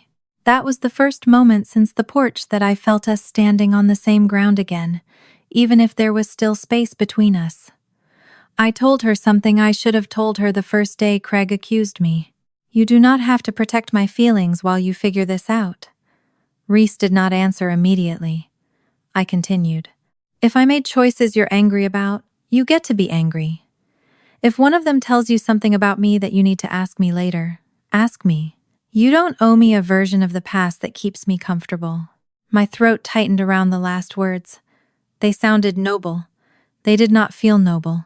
They felt like handing over the keys to a room where I had kept everything organized for years and accepting that Reese might rearrange it. She said, I need to do this without you. I know. And I don't want you calling them before I meet them. I won't. Or emailing. I won't. Another pause. Then came the boundary that hurt most because I knew exactly why she needed it. Don't call me either. Not until I call you first. My hand tightened around the phone. I looked through the kitchen toward the hallway. For a split second, I could see every age of Reese inside that house at once. 7. Standing near my office, with a spelling sheet against her chest. 9. Dressed too early for a lunch that never happened. 12. Asking whether her mother would get her back after the separation. 15. Crying over a missed deadline. 18. Carrying dishes into her first apartment. 22. Standing on my porch while 3 adults tried to tell her what her childhood meant. Every version of her had taught me to move closer when she was hurt. The woman on the phone was asking me not to. Okay, I said. I heard her exhale. I love you, I added, because that was not an argument. I know. She did not say it back. I had to let that be enough. Later that afternoon, Reese came by to pick up a few old documents she wanted to review before the meetings. I did not ask which ones. She chose what she needed from the copies we already had. Nothing secret, nothing dramatic, just pieces of her own history she had every right to see. At the door, she slipped them into her bag. I nearly asked when she was meeting Melissa. I nearly asked when she was meeting Craig. I nearly asked her to send me the addresses anyway. Instead, I opened the door. Reese stepped onto the porch, the same porch where both her parents had arrived carrying apologies and blame. She turned back once. "Remember," she said, "let me call you." Then she walked to her car. I stayed in the doorway until she drove away, and for the first time in 15 years, protecting Reese meant not following. The hardest part of keeping my promise to Reese was that nothing happened where I could see it. I knew she was going to meet Melissa. I knew she was going to meet Craig. I did not know when, where, or what either of them would say once I was no longer in the room to challenge a sentence before it settled into place. For most of Reese's childhood, uncertainty had been something I managed. I checked calendars, confirmed appointments, asked follow-up questions, and built plans around what people actually did instead of what they said they meant to do. Now uncertainty was the thing Reese had asked me to live with. I tried to work. That first morning, I opened a payroll file and read the same line 4 times. I made coffee, forgot it in the kitchen, then found it cold an hour later. Twice I picked up my phone, because I had thought of something Reese should remember to ask Melissa. Twice I put the phone back down without typing. I did not know whether the meeting had already happened. That was the point. By late afternoon, a message appeared from Reese. "I met Mom. I'm okay. I need a little time before I talk about it." I read the words until I could hear all the things they did not say. She was okay. She was not ready to tell me more. Both facts belonged to her. I wrote back only, "Okay." Then I hated the empty space after it. Reese called the next evening. Her voice sounded tired, but not broken. I could hear traffic through the phone, and guessed she was sitting in her parked car somewhere, though I did not ask. I had spent so many years identifying her emotional state from small sounds that not using the skill felt almost dishonest. I could tell she had been crying recently. I could also tell she had decided not to begin with that. She said Melissa had talked for nearly 2 hours. I did not get a transcript. I got Reese's version of what mattered, which was exactly how it should have been. Melissa had described the early years after the ADHD diagnosis as a marriage slowly narrowing around Craig's rules. According to her, every accommodation became another argument. If the school suggested extra transition time, Craig heard special treatment. If Melissa tried to explain that Reese needed a different kind of reminder, he accused her of making excuses. Melissa told Reese there had been nights when she stopped disagreeing because disagreement made the entire house harder to live in. None of that sounded impossible to me. I had seen enough of Craig in those years to know how quickly a practical conversation could become a principle he believed he had to win. I had watched him turn a school support plan into a referendum on discipline. I had heard him say that making life easier for Reese would ruin her. Melissa had evidence for that part too. She showed Reese old email threads between herself and Craig from the years when Reese was still little. Reese forwarded 2 of them to me after the call. Not because I asked, but because she wanted to know whether I remembered the period the same way. The emails were ugly in an ordinary way. No dramatic confession, no hidden threat. Craig complained that school staff were training everybody to work around her. In another exchange, he said he was tired of every family decision being reorganized around what Reese could tolerate that day. Melissa had pushed back more than I remembered. She told him the diagnosis was not something Reese had chosen, and that refusing support would not make the symptoms disappear. The timestamps were real. The account addresses were real. I recognized some of the phrases because Melissa had repeated softer versions of them to me years earlier. For the first time since Craig had appeared on my porch, evidence moved the story in Melissa's direction. Reese said that was what frightened her. "I kept waiting for something to be obviously fake," she told me. "It wasn't. I understood. When someone has hurt you badly, there is a strange comfort in believing every later explanation will be a lie. Lies can be thrown away whole. Half-truths have to be carried long enough to sort." Melissa admitted she had been weak. Reese was careful about that word when she repeated it to me. Melissa did not say she had been blameless. She said she had let Craig make more decisions because fighting him exhausted her, and by the time Reese was living with me, the absence had begun creating a terrible convenience. The house was calmer. Their arguments changed shape. Melissa told herself Reese was safer with me, that she needed time to make the marriage stable enough for her daughter to return, and that one day she would fix it. Reese said the part that caught her was not the excuse. It was the regret. Melissa apparently remembered details I had not known she remembered. Reese's habit of twisting her shirt hem when adults argued, the bird drawings she carried everywhere, the way she used to ask for exact dates, because later did not feel like a real time. Melissa cried while talking about those things. I could not tell Reese the tears meant nothing. I also could not tell her they meant enough. Then Reese asked the question that changed the meeting. When he wasn't there, why didn't you come get me? The answer was where Melissa's story became less precise. Reese told me that everything before that question had been vivid. Craig said this. Craig refused that. This school meeting happened. That argument happened. Melissa could name the room, the season, sometimes even what she had been wearing.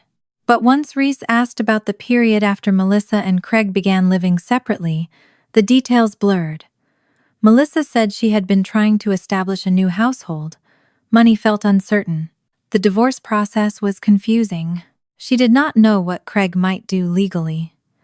She was afraid of creating another disruption for Reese. She said I had already built a stable life, and that she did not want to rip Reese out of it before she knew she could sustain something better.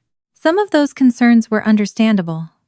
What bothered Reese was that Melissa could not tell her what she had actually done with them. Had she met with a lawyer about changing custody? Melissa could not remember clearly. Had she asked for a regular schedule and been refused? She remembered conversations about spending more time together, but not a concrete plan. Had she prepared a room for Reese? She said she had thought about it. Had she asked the court to change anything? No, the meeting had not destroyed Melissa's story. It had done something more complicated. It had made the first half of it stronger, and the second half weaker. Reese said she left believing two things that did not fit comfortably together. Craig had made the original home harder for her than Melissa had ever admitted. Melissa had also continued making choices after Craig was no longer standing in the same kitchen. I wanted to tell Reese that was exactly what I had always believed. I did not. Because it was not exactly what I had always believed. I had believed Melissa failed her. I had not fully understood how much resistance she may have lived inside before she failed. Reese was not the only person being forced to update a story. Before we ended the call, she told me she planned to meet Craig the following day. My stomach tightened. I managed not to ask where. Okay, I said. Reese was quiet for a moment. Then she thanked me for not asking questions I had clearly wanted to ask. It was the closest thing to forgiveness either of us had offered. The next day passed more slowly. I did not hear from her until after dark. This time she came to my house. I saw her car in the driveway and had to stop myself from going outside before she reached the porch. She opened the door with the key she had never given back after moving into her apartment, stepped inside, and held up a thin stack of printed pages. His turn, she said. There was no warmth in it, but there was enough familiarity that I felt something unclench in my chest. We sat at the kitchen table. I did not make tea. I did not ask whether she had eaten. Both questions crossed my mind, and I let them go. Craig's version began where Melissa's had ended. According to Reese, he admitted almost immediately that he had been wrong about the ADHD diagnosis.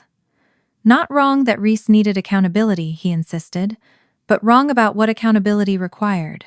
He told Reese he had believed discipline could force her to become more organized, because that was how he understood parenting.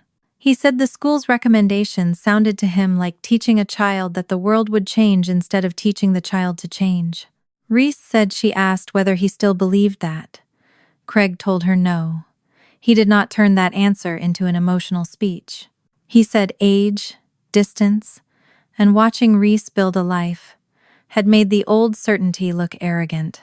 I could imagine the sentence in his voice, because it was the kind of admission Craig would make only if it still allowed him to believe he had once been acting from principle. Then he moved to Melissa. He showed Reese an old email from the months after the original drop-off. It was from Melissa to me. Craig had been copied on the original thread, which was how he still had it. I remembered it before Reese placed the page on my table. Melissa had written that things were still a mess at home, that she could not handle bringing Reese back yet, and that keeping her with me longer was the only thing keeping everybody functional.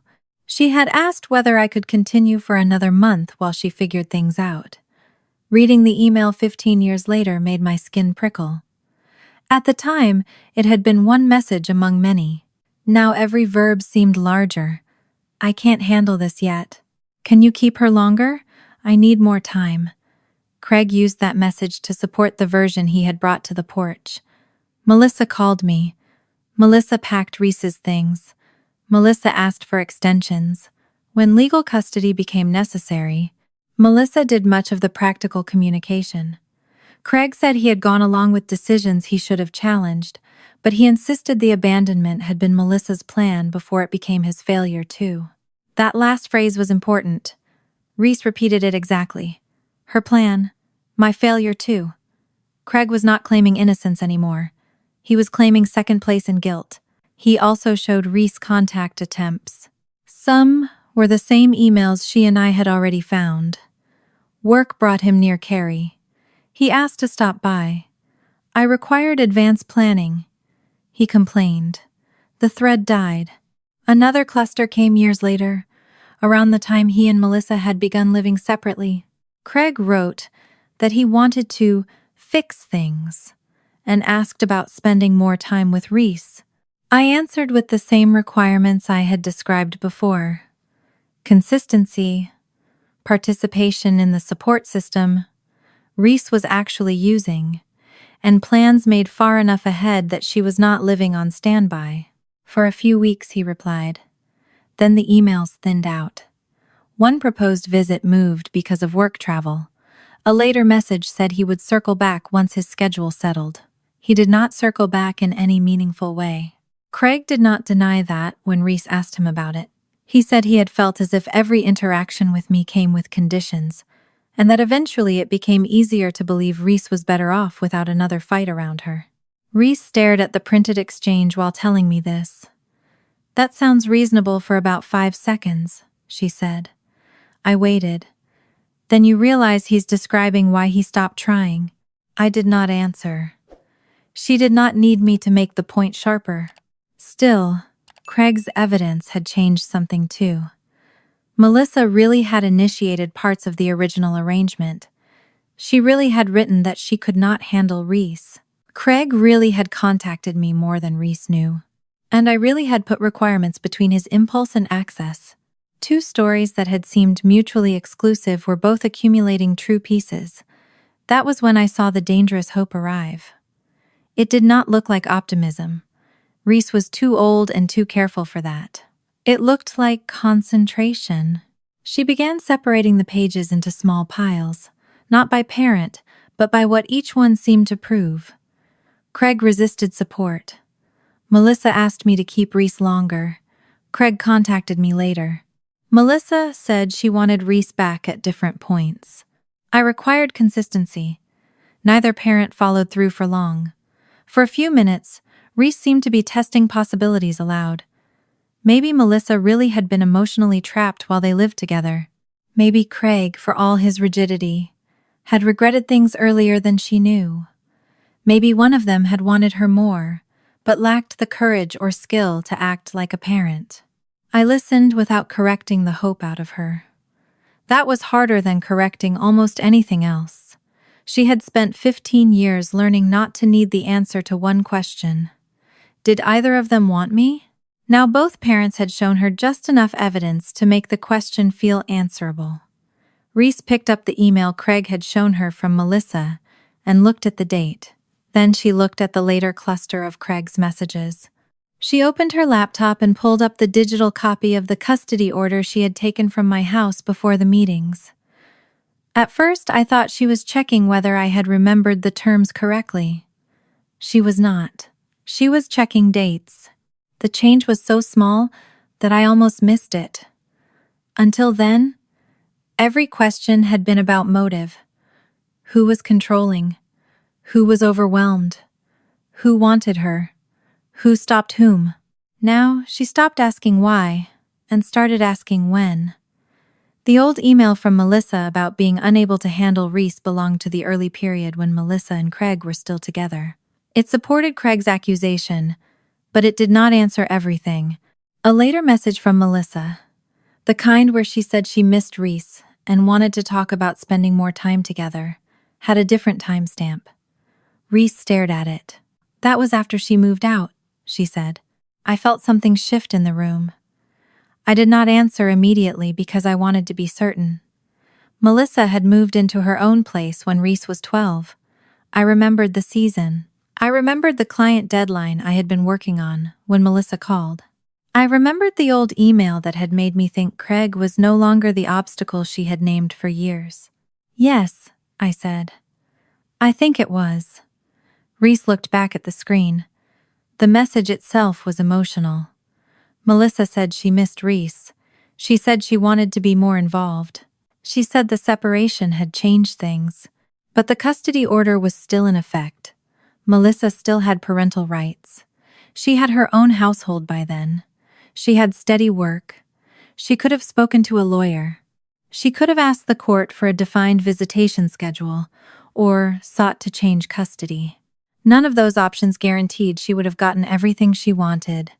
None of them would have been easy, but Craig could not have simply forbidden her from trying. Reese went very still. Then she picked up one of Craig's later emails. The date on that one was after he had his own household too. He had written that he wanted to do better. He had asked about seeing Reese. The email was real. The intention may even have been real in the moment.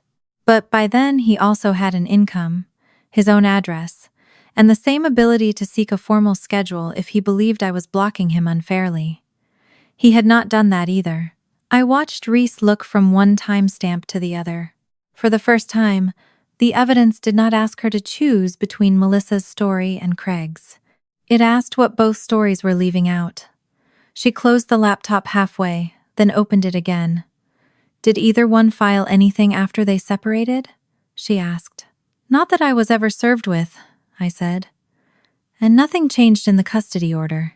She nodded once. I wanted to say more. I wanted to remind her that fear could still exist with a separate address, that legal access did not prove emotional freedom, that one failed petition would not have made either of them a good parent. I wanted to be careful not to turn paperwork into proof of a feeling no document could measure. So I gave her only what I knew. The order gave them a route, I said. It didn't tell us what they felt about using it. Reese looked at me. That sentence seemed to matter, because it did not tell her what conclusion to reach. She gathered the pages and put them back into her bag. I thought she was done for the night. Instead, she stood by the kitchen counter for several minutes, staring at nothing. The white flowers Melissa had brought were gone by then. I had finally thrown them away, after they browned at the edges. The counter looked ordinary again. The story did not. Reese left without deciding who had wanted her more. That was the part that surprised me. She had more evidence than she had possessed 3 days earlier, and less certainty. The next morning, my phone rang while I was reviewing a client's payroll report. Reese's name lit the screen. I answered on the first ring. She did not say hello. She did not ask whether Melissa was lying or whether Craig was telling the truth. She asked, when did they separate the first time? Late summer of 2016, I told Reese. You were 12. There was a short silence on the phone. I could hear her typing, not fast, just enough to tell me she had stopped asking the question as a daughter searching for the kinder parent and started treating it as a date that had to fit beside other dates. How sure are you? She asked. About the year? Very. About the exact day they started calling it permanent? I'd have to check. That answer would once have frustrated me. I had spent so much of Reese's childhood turning uncertainty into something manageable that admitting a gap still felt like failing a test. But the last week had taught me the danger of filling empty spaces simply because I could not stand to leave them empty. I told her what I did remember. Melissa had called me after renting her own place. Reese was 12. I had been buried in a payroll deadline for a client whose pay period closed that week, and I remembered writing a note on my desk calendar because Melissa had said she would be moving over the weekend. The divorce did not become final until more than a year later, when Reese was 13. Somewhere between those points were the months Reese was now trying to understand. She asked if she could come over. This time, I did not ask why. She arrived less than an hour later carrying the same thin stack of papers from the night before, her laptop, and a legal pad. The sight of the pad made me think of the school counselor 15 years earlier, calmly explaining that support and accountability were not opposites while Craig sat with his arms crossed. For a second, I wanted to tell Reese that memory. Then I realized it was not relevant to the question in front of her. So I moved my client files off the kitchen table and let her decide what came first. We used the ordinary records already woven through Reese's life documents, calendars and emails that had accumulated long before any of us knew the dates would matter. The consent custody order came first. It established the arrangement both parents had agreed to when Reese was still little. It showed that I had legal and physical custody, that I could make school and medical decisions, and that Melissa and Craig had not lost their parental rights. It also showed something simpler that had been true all along. If circumstances changed, either parent had a legal route to ask for a different custody or visitation arrangement. I made myself say the next part before Reese could assume it. That document does not prove either of them felt safe enough to use that route, I said. It proves the route existed. Reese wrote that down. The fact that she wrote my caution beside the evidence mattered to me more than I expected. She was not collecting ammunition. She was trying to separate what a record could establish from what a person later claimed it meant. We moved to school and homeschool records. They were useful mainly because they anchored Reese's age and the shape of her life. The notice I had filed when we began homeschooling had a date. Annual testing records had dates. Appointment notes and calendar pages showed when routines changed. None of those documents said anything about whether Melissa cried at night or whether Craig regretted a decision in a hotel room during a work trip. They did show that while emotional statements came and went, Reese's daily life continued in one place. Then we opened the emails. Reese had already seen enough messages to know that early evidence could support both parents. Craig had written ugly things about accommodations. Melissa had written that she could not handle bringing Reese home. Those messages belonged to the years when the marriage was still intact, and neither of us tried to make them say more than they did. The dates Reese cared about now came later. I found the calendar page from the week Melissa moved. The handwriting was mine, compressed between client reminders and an appointment for Reese. I had written Mel moving sat. Beneath it, 2 weeks later, was a note to call Melissa about a possible visit. I did not remember the exact conversation attached to the note until we found the email thread from the same period. Melissa had written that living separately changed things and that she wanted to be more involved. The email was emotional. She missed Reese. She hated how much time had passed. She said she was finally able to think without every decision becoming a fight with Craig. Years earlier, I had read those sentences and felt cautious hope for about 30 seconds. Then I had asked practical questions. Could she choose a regular day? Would she attend the next appointment with me so she understood the routines Reese was using? Was she imagining occasional visits, weekends, or an eventual change in where Reese lived? If she wanted to discuss custody, I told her we needed a gradual plan, and she could speak with counsel about modifying the existing order. Melissa's response came the next morning. She said I was moving too fast. She needed to get settled. She did not know what the divorce would become. She was afraid another major change would destabilize Reese. None of that sounded monstrous. That was what made the next part harder. There was no follow-up plan. She did not suggest a regular Saturday. She did not ask to join the next appointment. She did not send a transition schedule. She did not tell me she had contacted a lawyer about changing custody or establishing defined visitation. She continued to contribute support. Reese remained on her health coverage. She called. She missed her. She sent messages that sounded like beginnings, but the beginning never acquired a calendar. Reese stared at the thread for a long time. She had her apartment then? Yes. And she was still working at the clinic? Yes. And I was still on her insurance? Yes. I could see why she was asking. Separate housing did not erase fear. A steady paycheck did not make divorce simple.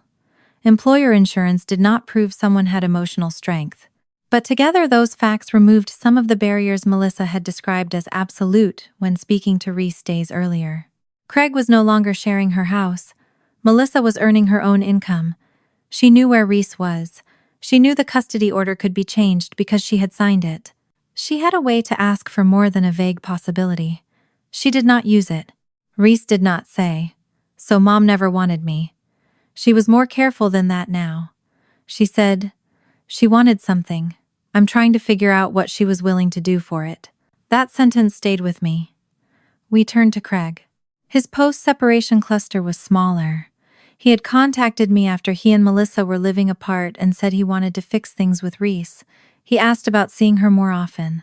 I had answered that I was willing to help arrange contact, but not around sudden openings in his work schedule.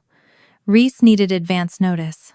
If he wanted to become consistently involved, he needed to understand the support system she was using instead of returning every conversation to whether ADHD was an excuse.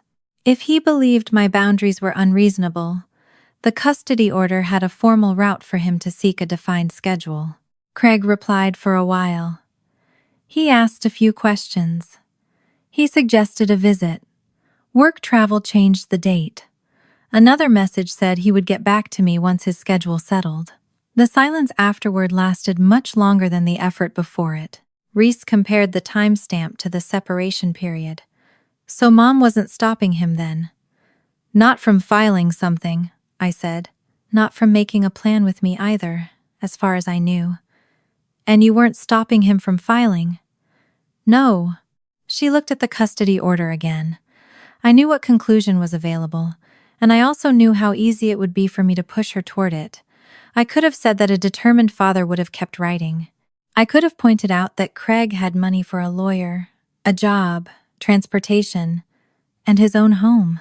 I could have reminded her that he had once accused me of making things impossible when what I had actually asked for was consistency. Instead, I said, "I can tell you what he did. I can't tell you what he would have done if I had answered differently." Reese's eyes stayed on the paper. "You really mean that now, don't you?" I knew what she was asking. "I do." For a few minutes, neither of us spoke.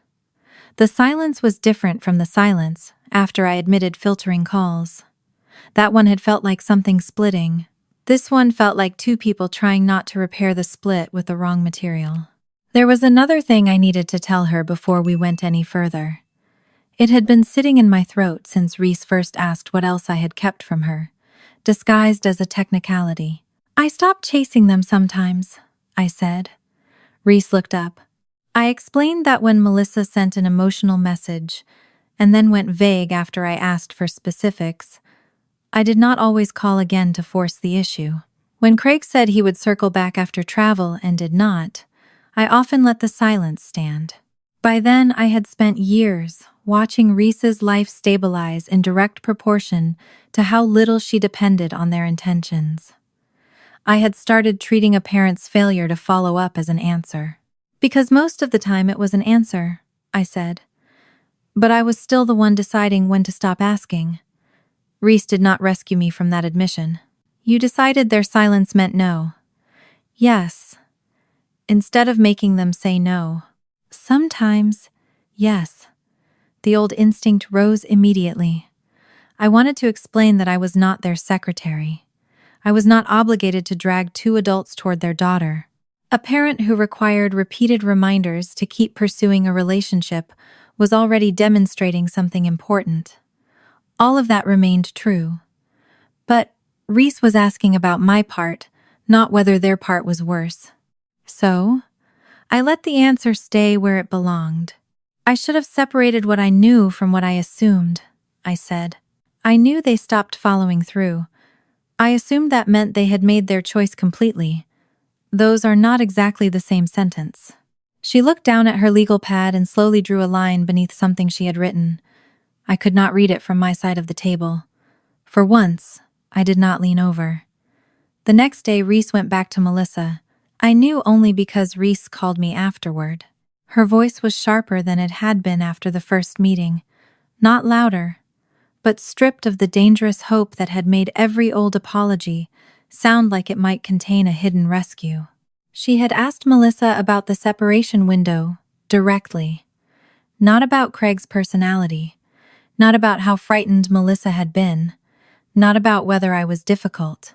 She asked what Melissa had done after she had her own home, her own income, and the ability to seek a change in the custody arrangement. Melissa's first response, according to Reese, was that life had not become simple merely because she moved out. She had been frightened, financially cautious, and emotionally exhausted. She did not know how the divorce would unfold. She worried that Craig might retaliate through lawyers. She worried that Reese had become too settled with me to survive another upheaval. Reese did not argue that those fears were fake. She asked what Melissa did anyway. That was where the conversation changed. Melissa talked about calls. She talked about wanting more time. She talked about how cold I could be when she approached me without a complete plan. Then she used a phrase Reese repeated to me twice, because she could not quite believe how quickly it had appeared. Parental alienation. I sat back in my chair when Reese said it. No court had ever made such a finding. No judge had declared that I had alienated Reese from her parents. The custody order had been entered by consent. Melissa and Craig retained parental rights and had a procedural route to ask for changes. The phrase was Melissa's accusation now, not a fact created by the old paperwork. According to Reese, Melissa said I had taken over so completely that she never had a fair chance to become Reese's mother again. She pointed to the custody arrangement itself as proof that I had made myself the gatekeeper. Every boundary became evidence that I wanted control. Every request for consistency became another hurdle Melissa claimed she had been forced to clear. Reese asked one question. If Aunt Laura took me from you, why did you agree to the order? Melissa did not have a clean answer. She said she had believed the arrangement was temporary in spirit, even if the paperwork was more formal. She said she trusted me then. She said she had been overwhelmed. She said Craig had pushed her to accept anything that kept Reese out of the house. Then Reese asked why. Once Craig was in another house, Melissa did not ask the court to change what she now described as an unfair arrangement. Melissa returned to me. I was controlling.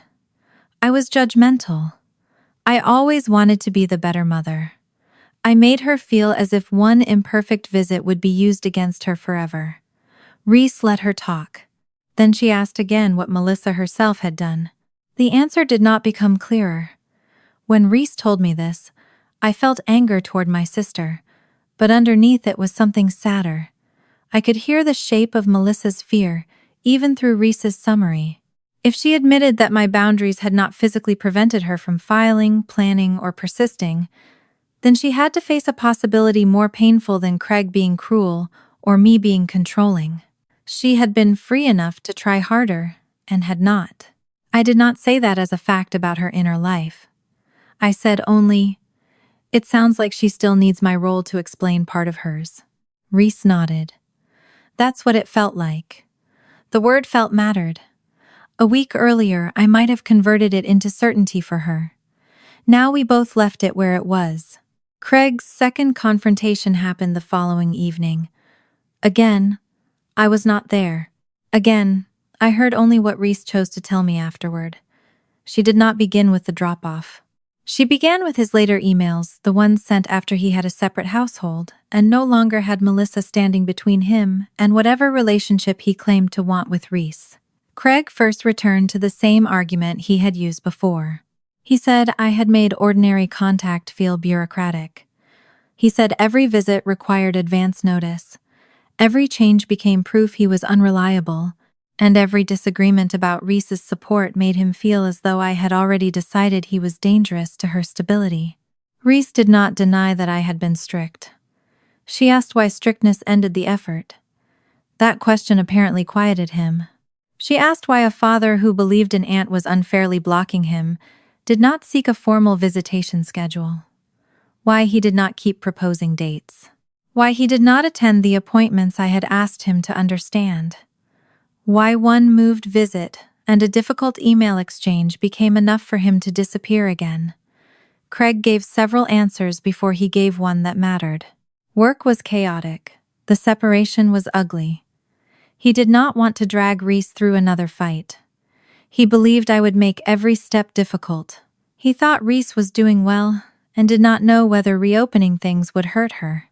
All of those explanations had enough reason inside them to sound humane. Reese kept returning to the same point. You're explaining why you stopped. Craig did not argue with that sentence forever.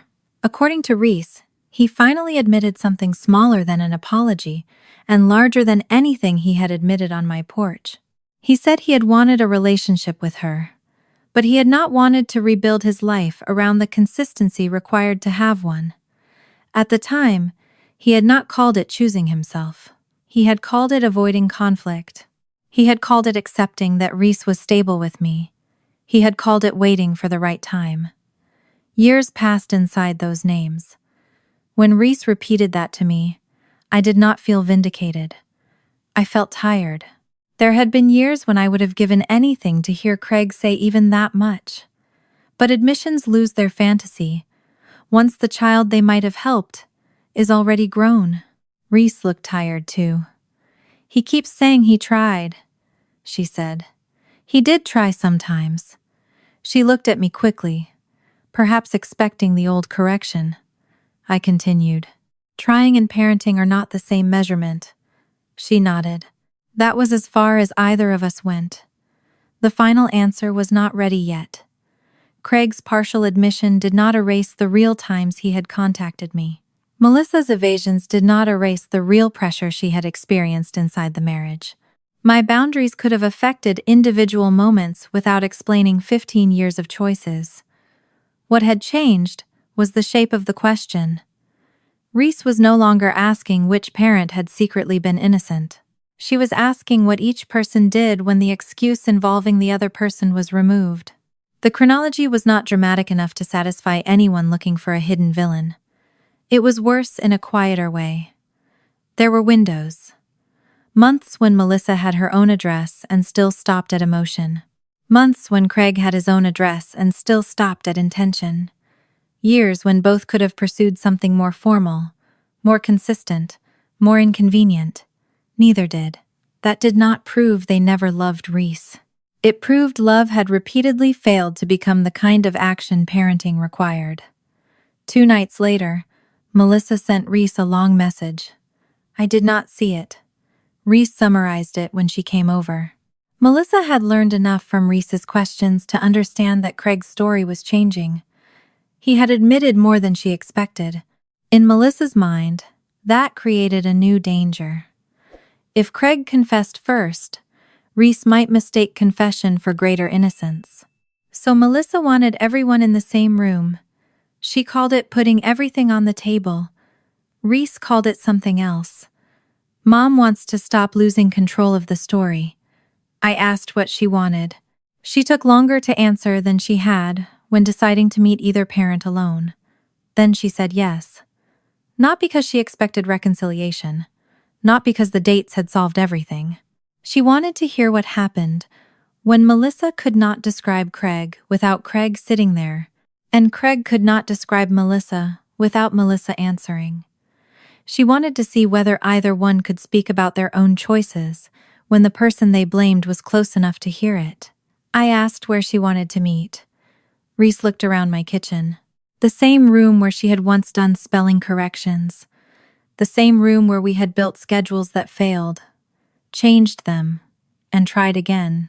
The same house where Melissa and Craig had left her with a duffel bag and a promise measured in 2 weeks. For the first time since all of this began, Reese did not look toward me for permission. She simply made the decision. Here. My stomach tightened. She saw it and almost smiled, but not quite. I thought about asking whether she was sure. I thought about saying a neutral place might be easier. I thought about all the ways I could prepare the room so nobody felt cornered. Then I remembered what this entire week had been teaching me. The room was hers to choose too. I nodded.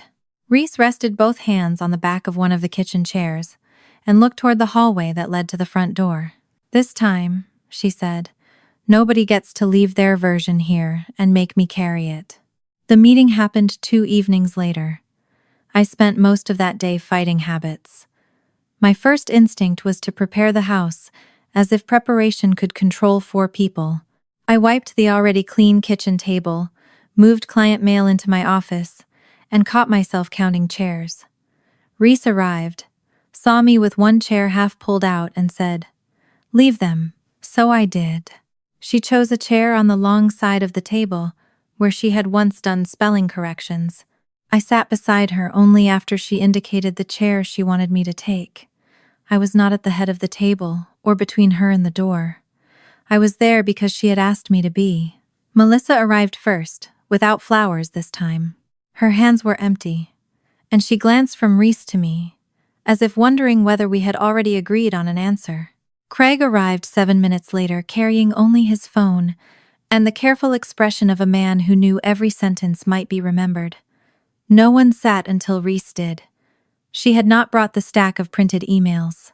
There was no custody order or stack of evidence on the table. She had one closed legal pad and her phone face down. For days she had studied the dates. Tonight she wanted to study the people. Before either parent could begin, Reese told them why she had agreed to the meeting.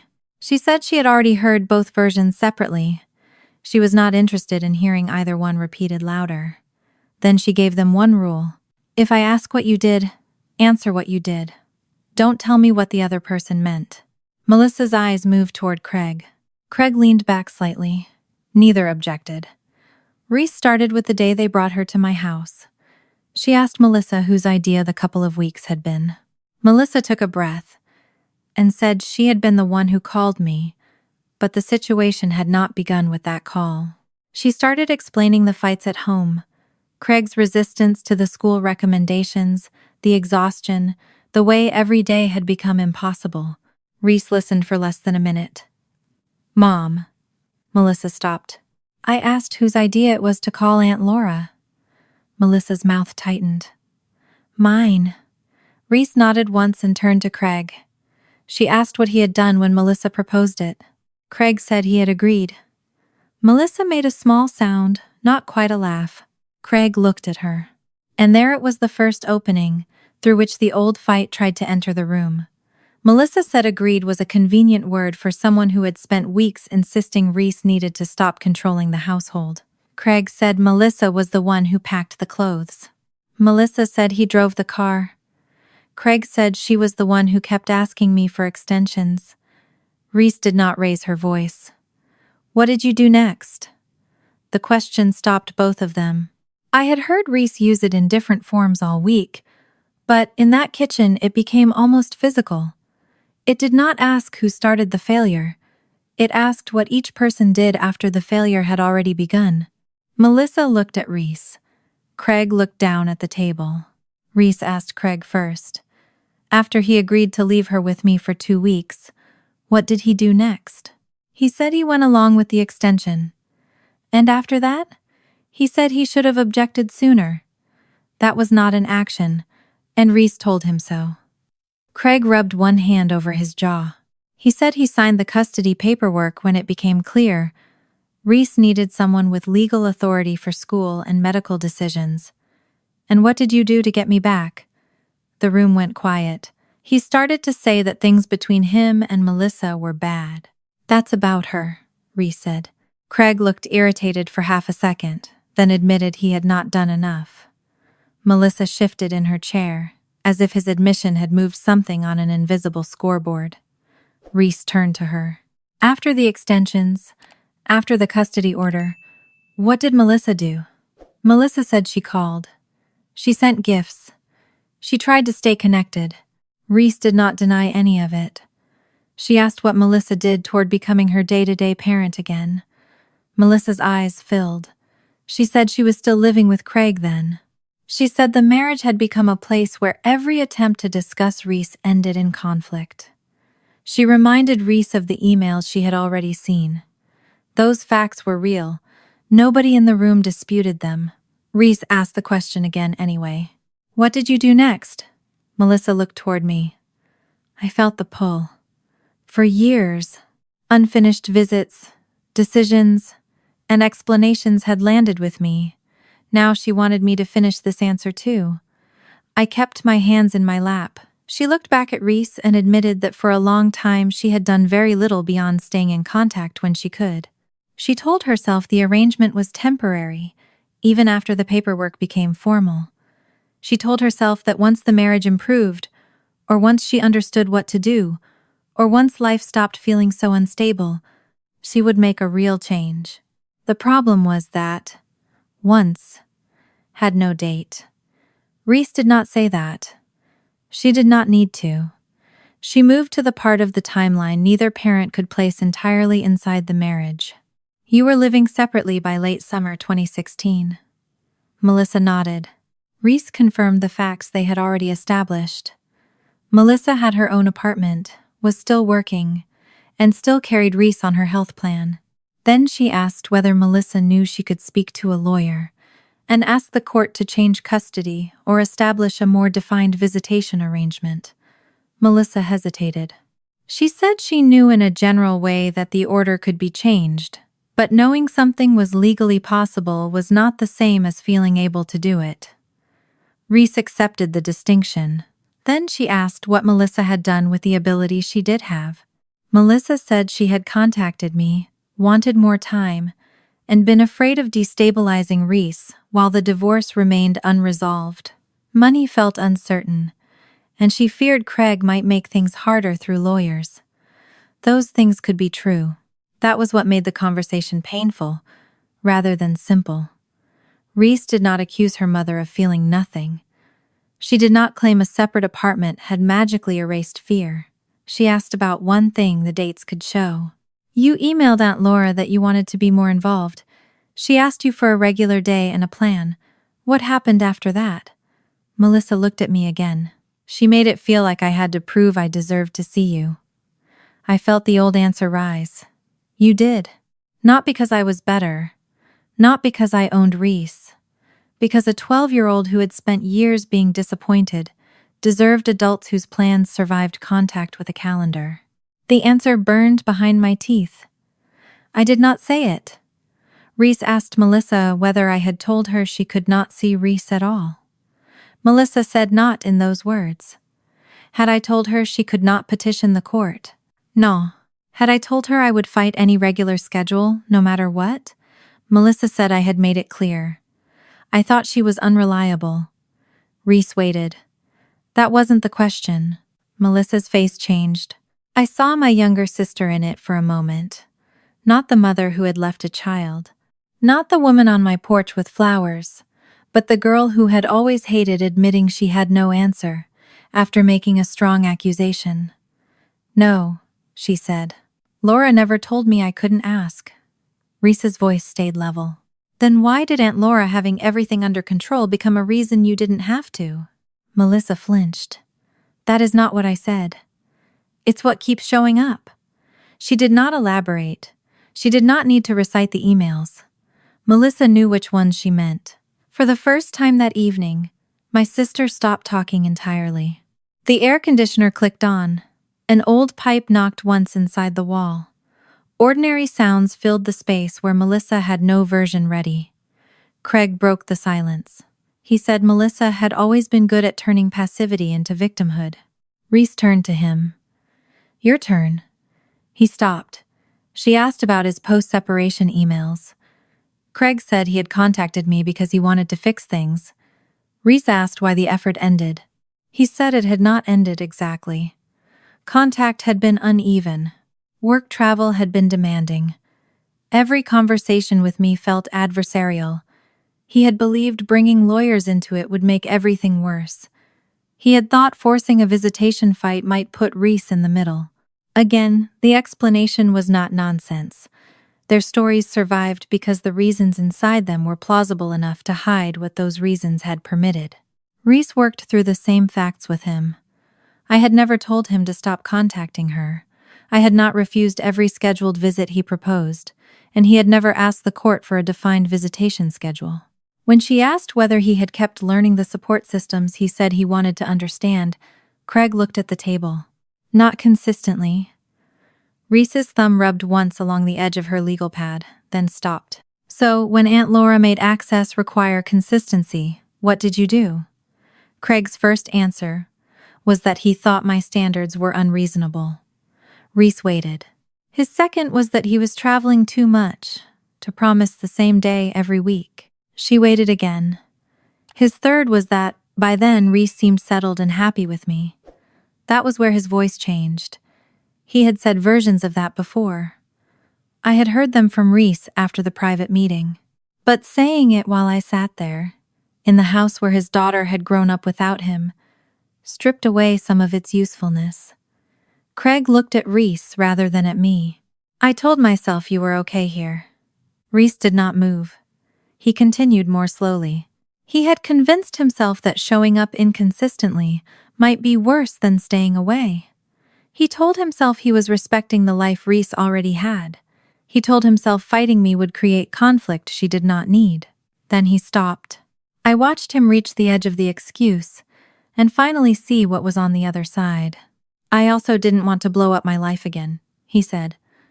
Melissa stared at him. Craig kept his eyes on Reese. To become a real parent again would have meant building his schedule around Reese, learning things he had dismissed when she was 7, and accepting that consistency was not a punishment I invented. He did not dress the admission up. I wanted a relationship with you, he said. I didn't make my life match that. There were a dozen things I could have added. I did not. Reese's face barely changed, but I knew her well enough to see the impact. Not forgiveness, not relief.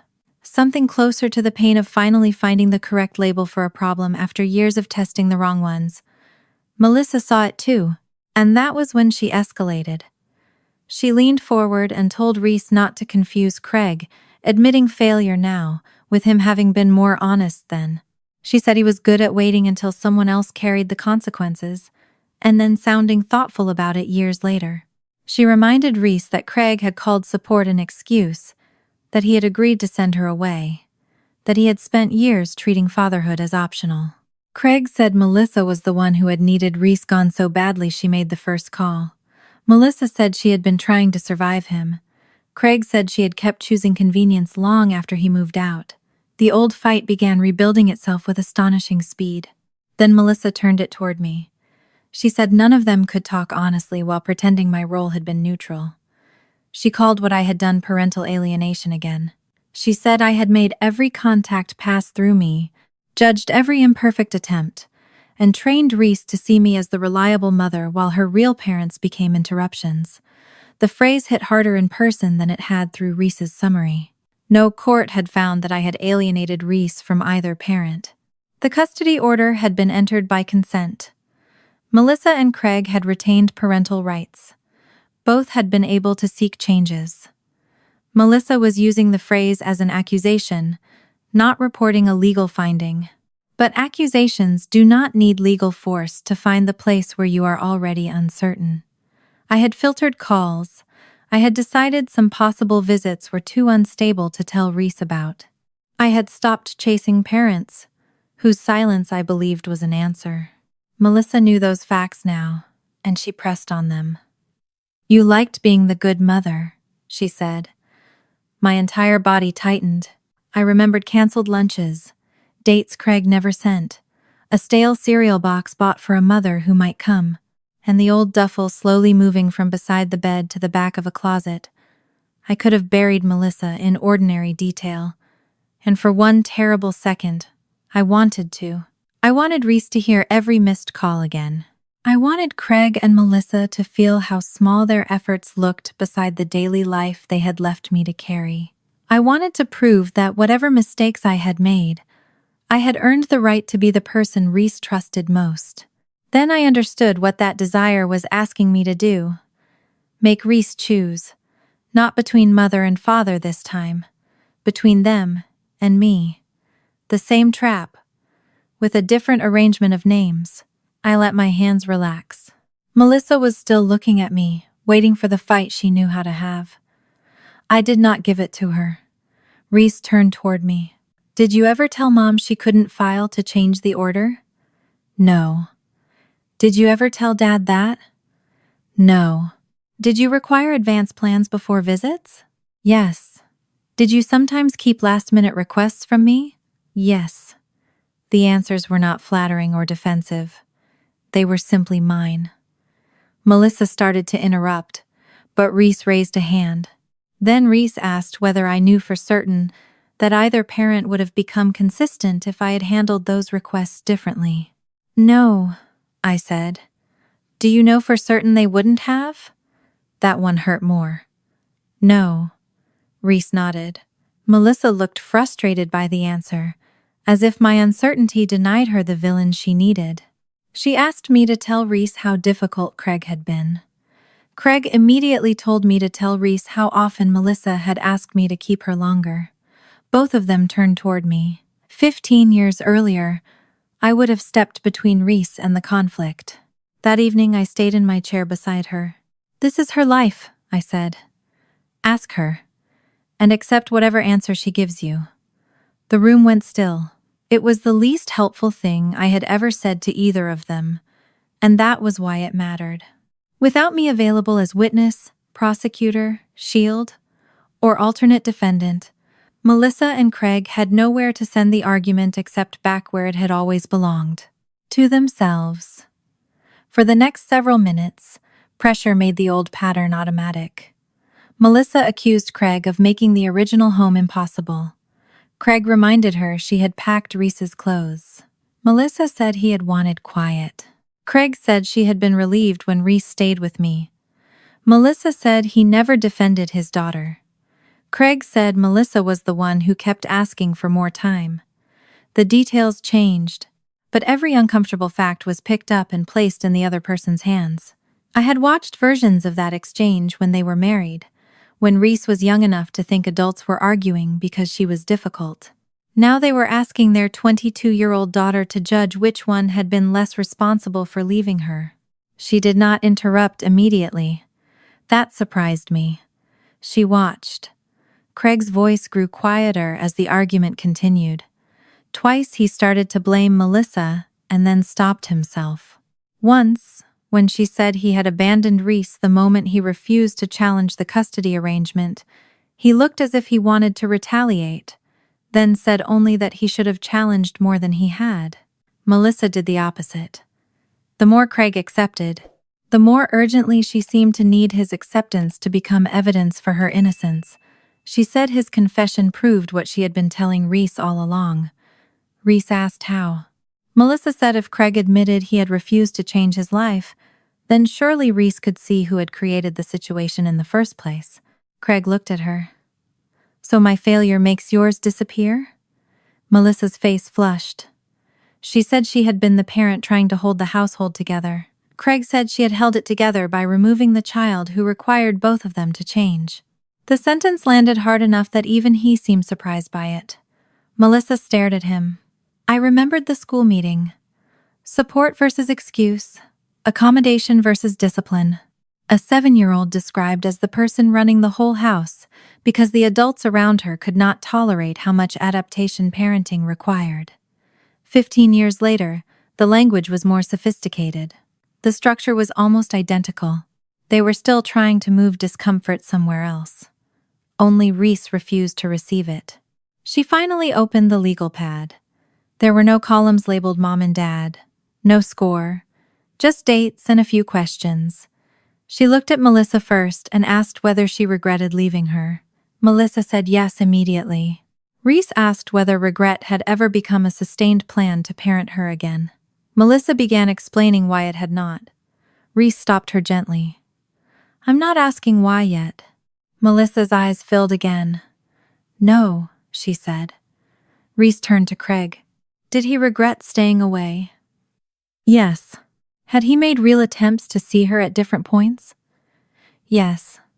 Had he kept going when those attempts required consistent changes to his life? Craig looked down. No. Nothing became simpler after those answers. Melissa had loved Reese and failed her. Craig had regretted leaving and still stayed away. Both had made attempts that were real in the moment.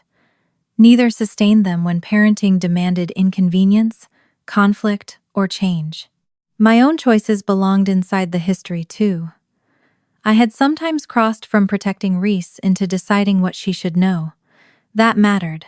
It still did not explain two adults repeatedly stopping over 15 years. No document had solved that. Their answers had. Melissa wiped beneath one eye and looked at Reese with an expression I had seen before, whenever she felt a conversation slipping beyond her ability to reshape it. What do you want us to say? Reese closed the legal pad. I wanted you to answer. We did. Some of it. Melissa looked toward Craig, then back at Reese. Her fear was visible now. Not fear that Reese did not understand. Fear that Reese understood, and still had not chosen the conclusion Melissa needed. Craig seemed to understand the danger too, but he responded differently. He sat back, quieter than he had been when he first came through my door. He did not look peaceful. He looked like a man who had finally discovered that admitting part of the truth did not entitle him to the ending he wanted. Melissa could not tolerate the uncertainty. She asked whether Reese believed Craig had been the one who abandoned her. Reese did not answer. Melissa asked whether Reese believed she had been trapped. Still nothing. Then my sister looked at the daughter she had once left in this house and reduced 15 years of choices to the same binary she had been trying to win since the morning she arrived with white flowers. Then tell us, Reese, which one of us left you? Craig did not speak, but he looked at Reese and waited for the answer too.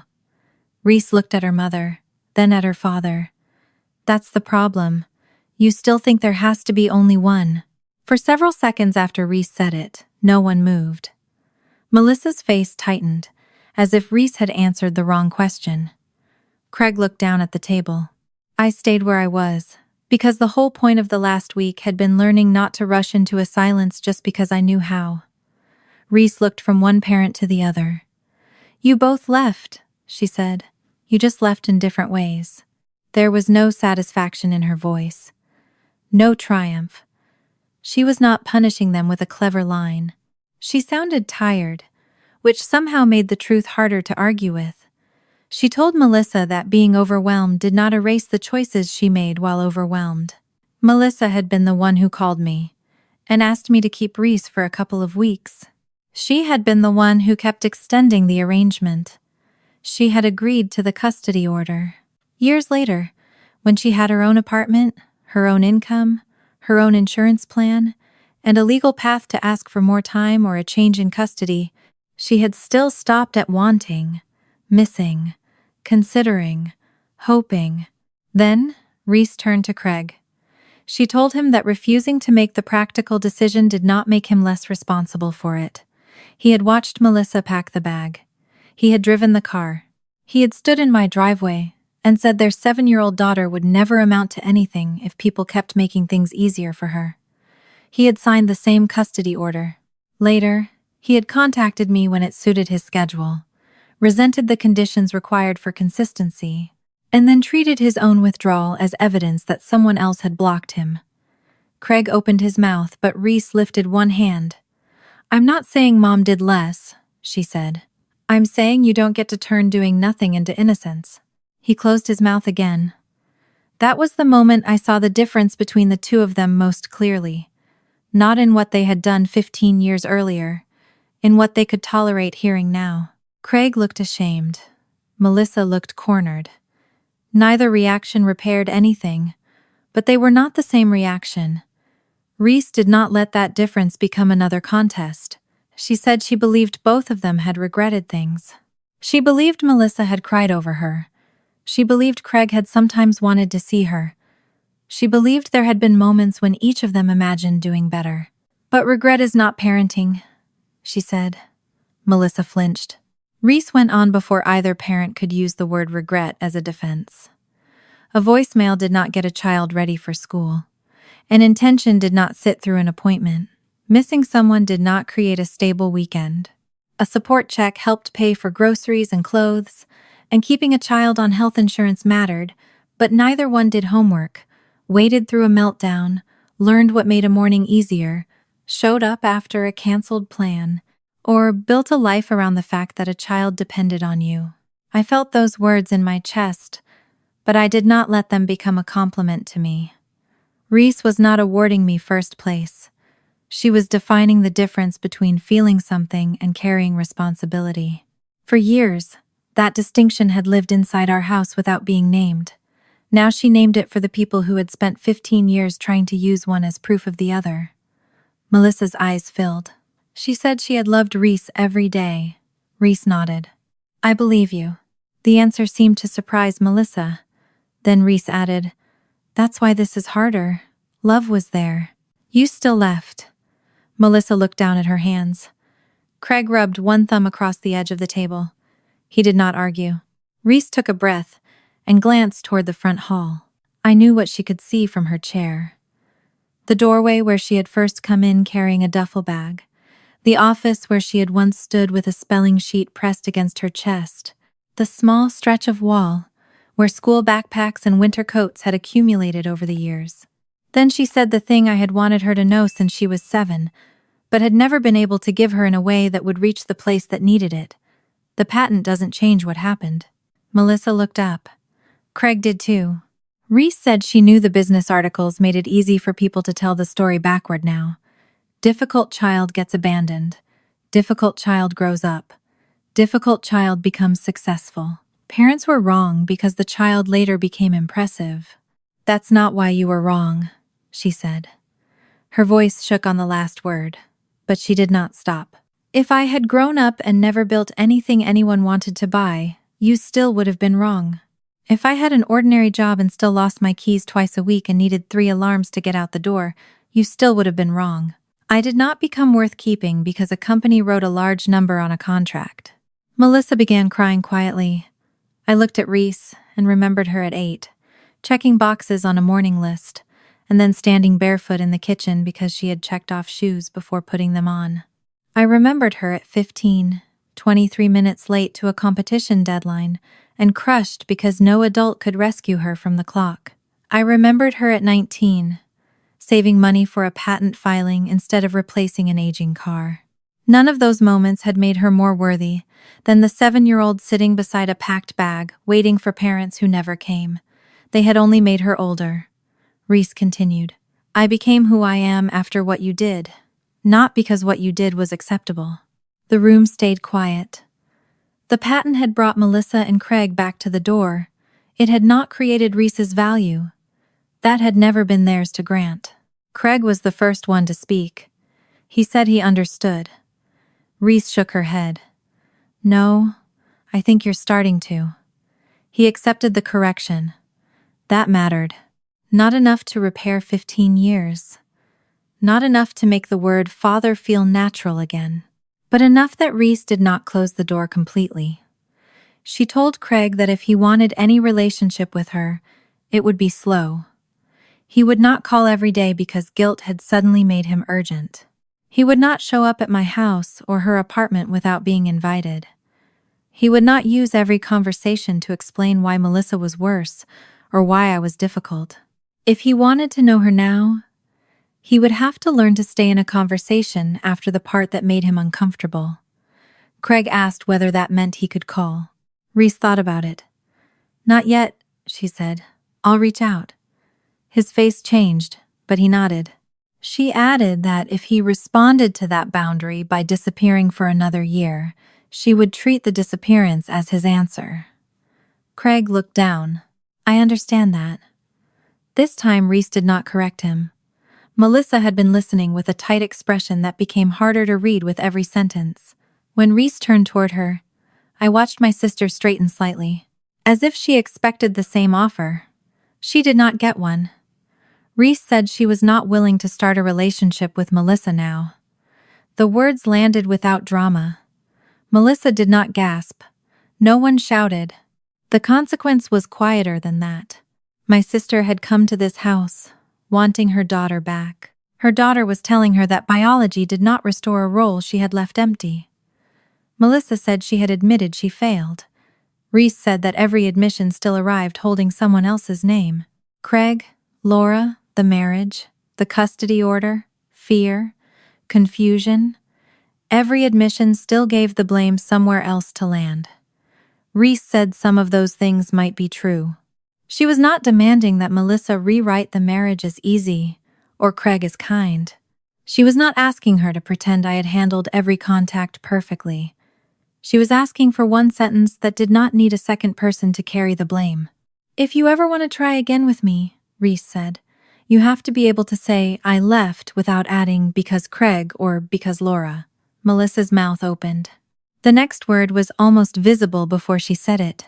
But Reese closed her eyes for 1 second. That one syllable answered more than a long argument could have. Melissa stopped herself, but too late. I saw her understand that too. The grief in her face was real. So was the instinct that had produced the word. Reese did not punish her for it. She simply held the boundary. I'm not saying never, she said. I'm saying not while every apology needs another villain. Melissa wiped her face with the heel of her hand. For the first time since arriving that evening, she looked at me without anger. I expected some final accusation. Maybe part of me even wanted one, because anger would have been easier to carry than what was in her expression. She looked defeated.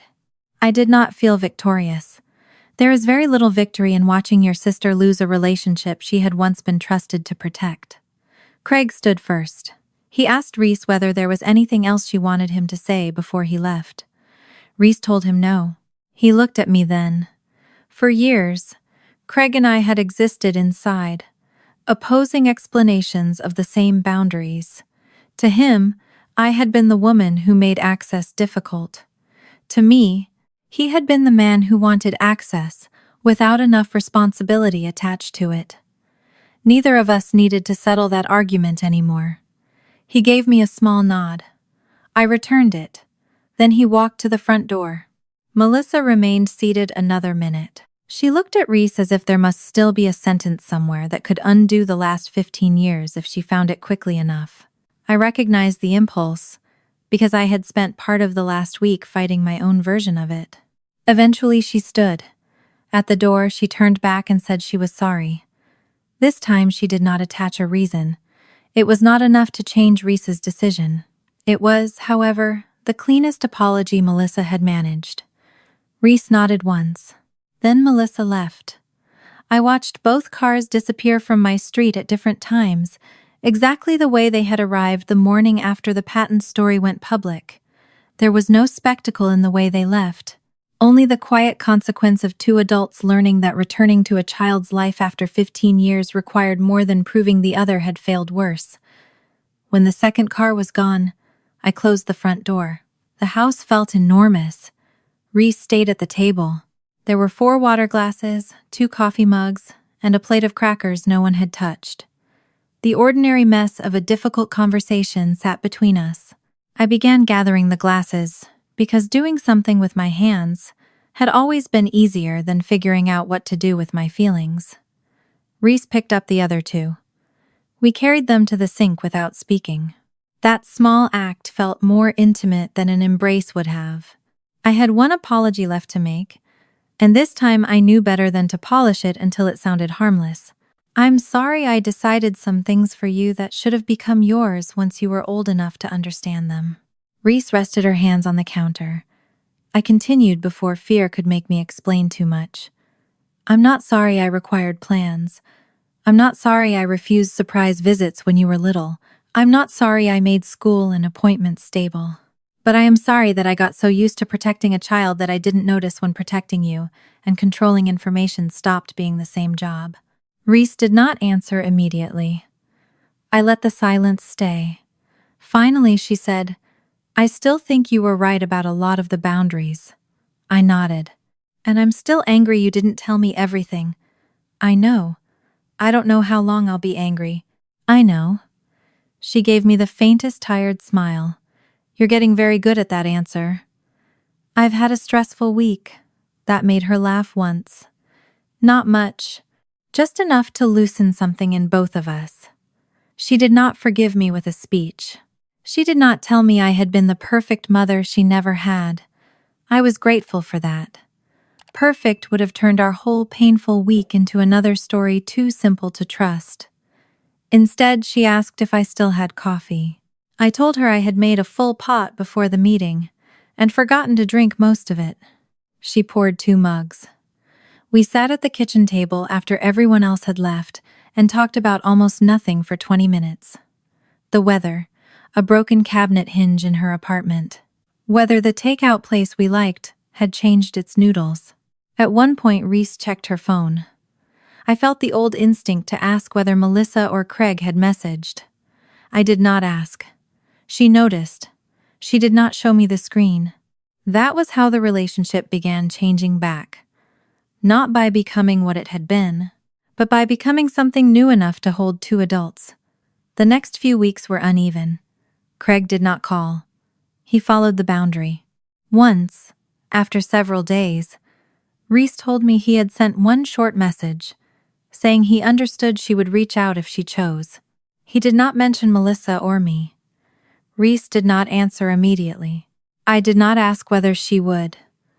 Melissa sent Reese a longer message. Reese told me only that it contained another apology, and fewer explanations than before, but not none. Reese did not respond. I did not ask to read it. Those absences mattered, because, for years, I had measured closeness partly by how much of Reese's life passed through my hands. Now I was learning that trust could also look like not knowing everything. Sunday breakfast returned slowly. The first Sunday after the confrontation, Reese stayed at her apartment. The second, she texted that she had work to finish and would come by later in the week.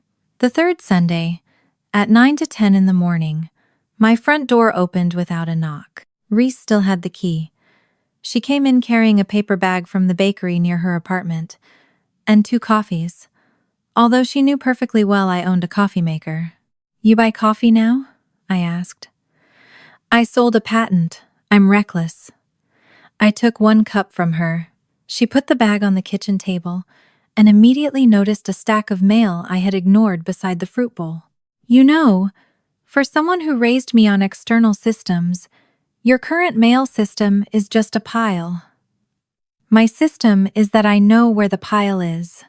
That is exactly what I used to say. We both laughed. The ease did not erase the week before. That was what made it feel real. There were still places we stepped carefully. If her phone buzzed, I did not ask who it was. If I remembered an old event differently, I said so without insisting memory was proof. Reese sometimes asked questions about her childhood that made me uncomfortable, and I tried to answer the question she had asked instead of the one I wished she had. She also began bringing me back into parts of her life because she wanted me there. That Sunday, after we ate, she pulled her laptop from her bag and said she had been thinking about what came next. For years, nearly every major milestone had arrived with a next task attached. File the application, respond to the attorney, fix the prototype, prepare the demonstration, read the contract, close the deal. Now the deal was done. For the first time in a long time, Reese had enough money and enough space to choose a direction without panic deciding for her. She told me she was tempted to jump immediately into another complicated project because stopping made her nervous. I asked what she wanted, not what she thought she was supposed to do. She stared at the screen for a while. Then she said she thought she wanted a little time. How much? A month, maybe 6 weeks. I almost told her 6 weeks was sensible. Instead, I asked what she would do with it. Sleep. Fix my apartment. Read something that isn't technical. Maybe go somewhere for 3 days and forget my laptop charger on purpose. That last one sounds medically dangerous. She smiled. Then she asked what I thought. The question warmed me more than it should have, because it was not a request for permission. I could hear the difference now. I told her I thought rest sounded earned, and that she was allowed to make a decision without turning it into a test of whether she was wasting her potential. She nodded. I think I'm going to do it. There it was. My opinion beside her decision, not in front of it. We finished breakfast slowly. Reese packed the leftover pastries back into the bag, because she said if she left them with me, I would pretend 2 almond croissants counted as lunch. She carried her mug to the sink without being asked. At the door, she paused to check her bag for keys, wallet, and phone. The old whiteboard from her first apartment flashed through my mind. Keys. Wallet. Do not leave coffee pot on. I smiled. What? Nothing. She narrowed her eyes at me. You're remembering something embarrassing. I'm respecting your privacy. That's new. Very funny. She opened the front door. For 15 years, doors had meant too much in our family. A door had been the place Melissa and Craig walked away from a 7-year-old. A door had been the place I stood when Craig wanted to drop in without a plan.